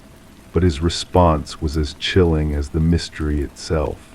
He claimed there should have been no stranger present, only family members. This revelation deepened the unsettling aura surrounding the mysterious man in the photos. Determined to uncover the truth, Sarah sought the help of Detective Marcus Reed. As rain tapped against the windows of the precinct, she laid out the eerie progression of photos before the seasoned investigator. Shadows danced across the evidence, mirroring the creeping unease in Sarah's heart as Reed examined each image with a keen eye. The detective's initial skepticism gradually gave way to a sense of grim realization as he observed the figure's calculated movement through the frames. The man's proximity to the children in the final photo sent a shiver down Reed's spine, prompting him to delve deeper into the unsettling mystery that had gripped Sarah's family. Despite exhaustive investigations and technological aids, the man in the photos remained elusive, a phantom from the past haunting the present. His presence in multiple gatherings, always lurking in the background, hinted at a sinister connection to long-forgotten crimes. A breakthrough came when a computer specialist enhanced the photos, revealing telling details that led to the identification of the mysterious figure as Robert Keller, a maintenance worker with a dark past tied to unsolved child abductions. Keller's connection to the properties where the family gatherings took place hinted at a chilling link to the disappearances that had plagued the region. As the pieces of the puzzle fell into place, Sarah uncovered a trail of hidden horrors buried beneath layers of time and deceit. Remains found near one of the vacation properties confirmed the grim fate of a missing child, bringing closure to a tragedy that had haunted families for decades. In a moment of solemn reflection, Sarah gazed at the final birthday photo, the figure's presence now a macabre reminder of the darkness that had long shadowed their lives. The invisible threat captured on film had finally been unmasked, its malevolent legacy exposed to the light of justice. With a heavy heart, Sarah returned the photos to their box, now transformed into evidence of a chilling chapter in her family's history. The haunting truth lingered in the air, a cautionary tale of hidden dangers lurking within the seemingly innocent frames of captured memories. And as she closed the lid on the box, a sense of closure mingled with the lingering unease, a reminder that some nightmares never truly fade away. Story 26, The Mystery of the Dollhouse. She never enjoyed venturing up to the attic, but when a storm brought forth a leak in the roof, she had no choice but to ascend the creaky staircase. The attic was a realm of forgotten treasures, cloaked in layers of dust and intricate cobwebs. Nestled in the shadows of the farthest corner, an ancient dollhouse stood, its eerie details captivating her attention. Inside, a world unfolded before her eyes, a miniature replica of her family, meticulously crafted with precision. Yet as she gazed at the tiny figures, a chill swept through her, unsettling her very core. These were not mere dolls. They were hand-carved replicas, each family member intricately portrayed, frozen in time. However, there was one unsettling anomaly. The figure meant to represent her was not seated with the others, but was standing by the attic door. Rebecca Morgan tentatively traced her finger along the dollhouse roof, feeling the groove where the tiny wooden figure stood in defiance of its surroundings. A shudder ran down her spine, not from the cold draft that whispered through the rafters, but from the inexplicable unease that gripped her. This dollhouse had no place in her life. It wasn't from her childhood home, but a temporary abode her family had recently occupied. The enigmatic saga unfolded when Rebecca urgently contacted the authorities, her voice laced with fear and confusion. Responding officers found the Morgan family huddled in fear in their living room, refusing to venture back upstairs. Detective Sarah Harmon, the lead investigator, initially dismissed their distress as a mere prank or a consequence of adjusting to a new environment. However, the intricate detail of the dollhouse figurines would later haunt her memories.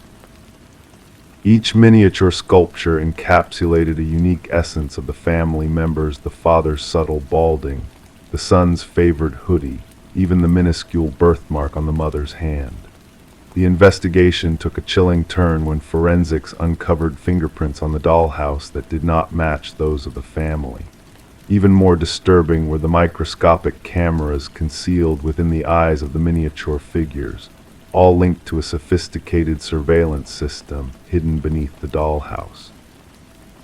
Delving into the Morgan family's movements, investigators unearthed a disconcerting revelation.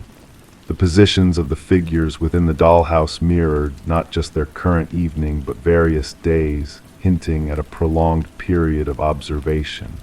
Detective Harmon elucidated, we weren't dealing with a mere stalker. The perpetrator showcased a level of obsession rarely encountered in criminal psychology. A concealed entrance in the pantry led to a hidden basement chamber, revealing signs of habitation predating the Morgan family's occupancy. Food remnants, water bottles, and a makeshift sleeping area hinted at an intruder living beneath the unsuspecting family for weeks. The absence of forced entry baffled the investigators, as property records unveiled the house's year-long vacancy before the Morgans' arrival. Digital forensics proved pivotal as analysts traced the surveillance data to an external server, pinpointing a small apartment across town. Within its confines, a chilling reality unfolded: walls adorned with photographs of the Morgan family and past inhabitants, alongside meticulous journal entries chronicling their lives in unnerving detail. Most disquieting was the presence of numerous unfinished dollhouses, each representing a distinct local residence. The apartment belonged to Martin Wells, son of the former homeowners, who spiraled into debt following his parents' demise. Instead of relinquishing the property, he clandestinely resided within, covertly observing tenants while profiting from the rental income. The dollhouse emerged as his control hub, symbolizing his dominance over the property and its inhabitants. During interrogation, Wells remained eerily composed, unveiling his twisted rationale. They dwelled in my home, slumbered in my parents' chamber. I needed to ensure they revered it. His chilling explanation for the positioned figurines was simply, I wanted them to acknowledge my constant vigil. A psychological evaluation unveiled a convoluted narrative of possessive delusion.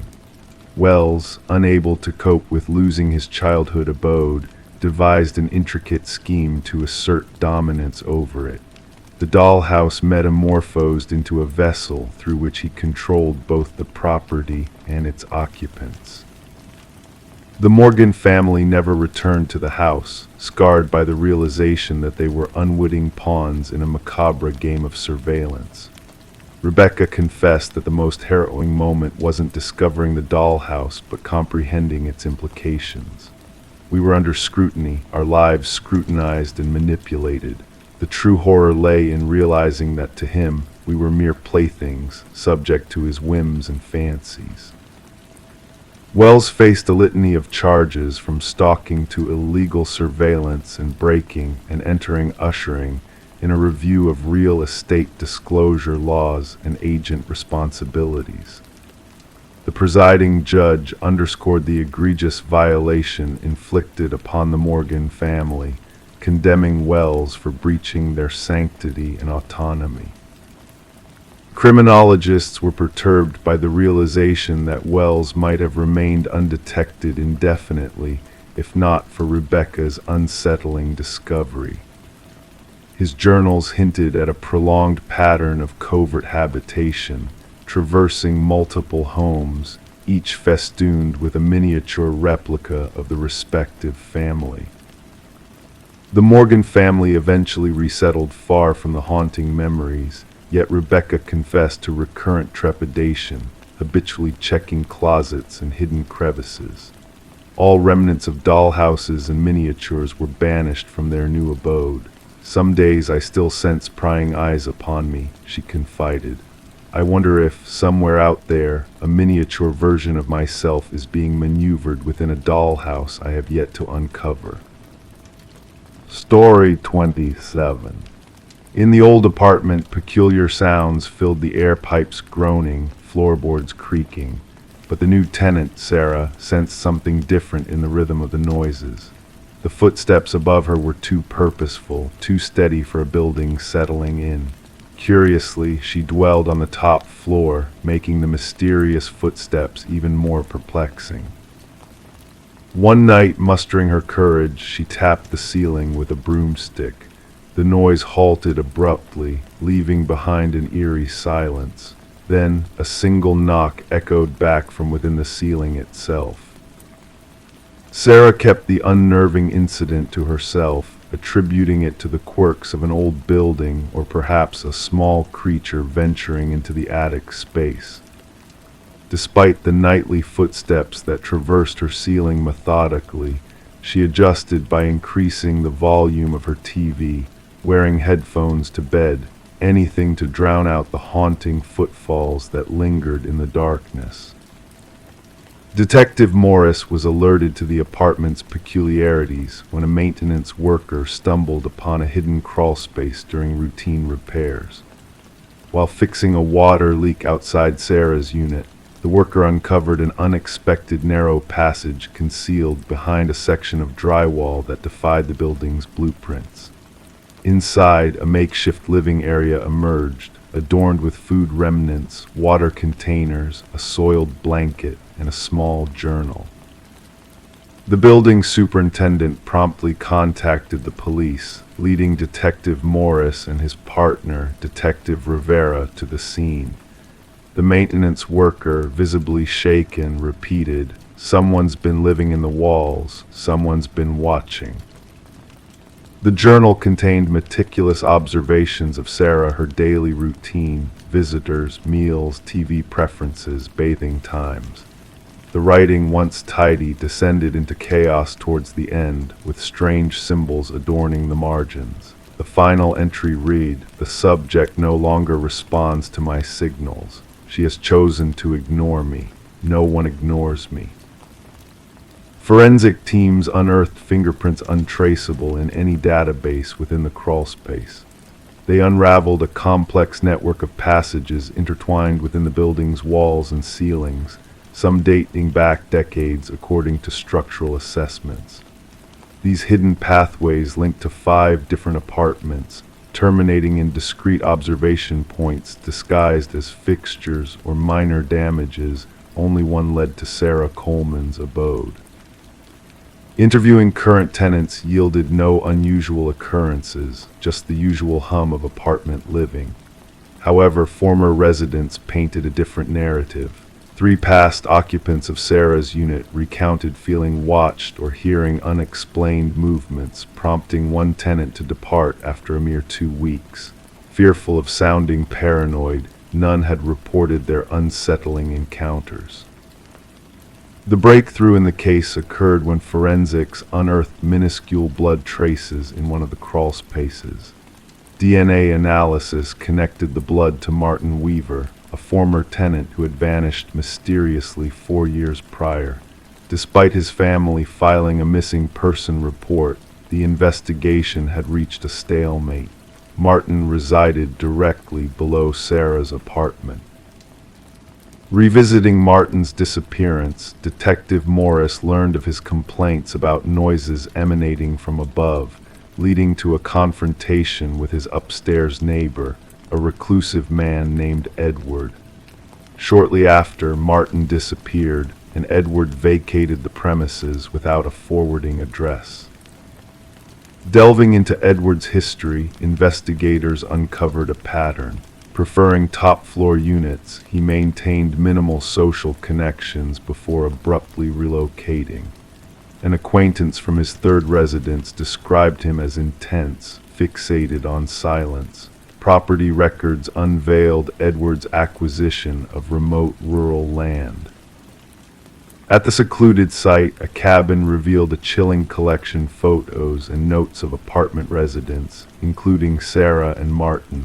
Detailed schematics of ventilation systems and building weaknesses adorn the walls, alongside journals detailing specimen observations and habitat maintenance.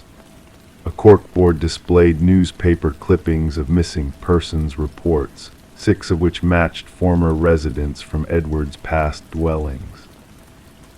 Beneath the board, etched scratches hinted at a heavy object dragged repeatedly. Behind the cabin, cadaver dogs led investigators to freshly disturbed soil, unearthing human remains one after another. As forensic experts identified the victims, Detective Morris revisited Sarah's building. Though the crawl spaces had been sealed, reports of intermittent noises persisted. During security system installation, maintenance workers stumbled upon a second journal, hidden in a crevice where the ceiling met the wall. The notebook, newer than the first, bore a single chilling message on its initial page. "They found my old nest, but not my new one." The handwriting matched the previous journal, concluding with a sketch of Sarah's apartment layout, highlighting a fresh passage marked in red for that night. Rushed to evacuate Sarah, officers discovered her unit deserted. Her phone rested on the kitchen counter, the television droning in the background. In the bathroom, a cryptic message etched on the steamed mirror read, "Look up." The shower's ceiling panel had been removed, hinting at a hidden escape route. The pursuit for Edward, now identified as Edward Mercer, a former construction specialist in renovations, persisted.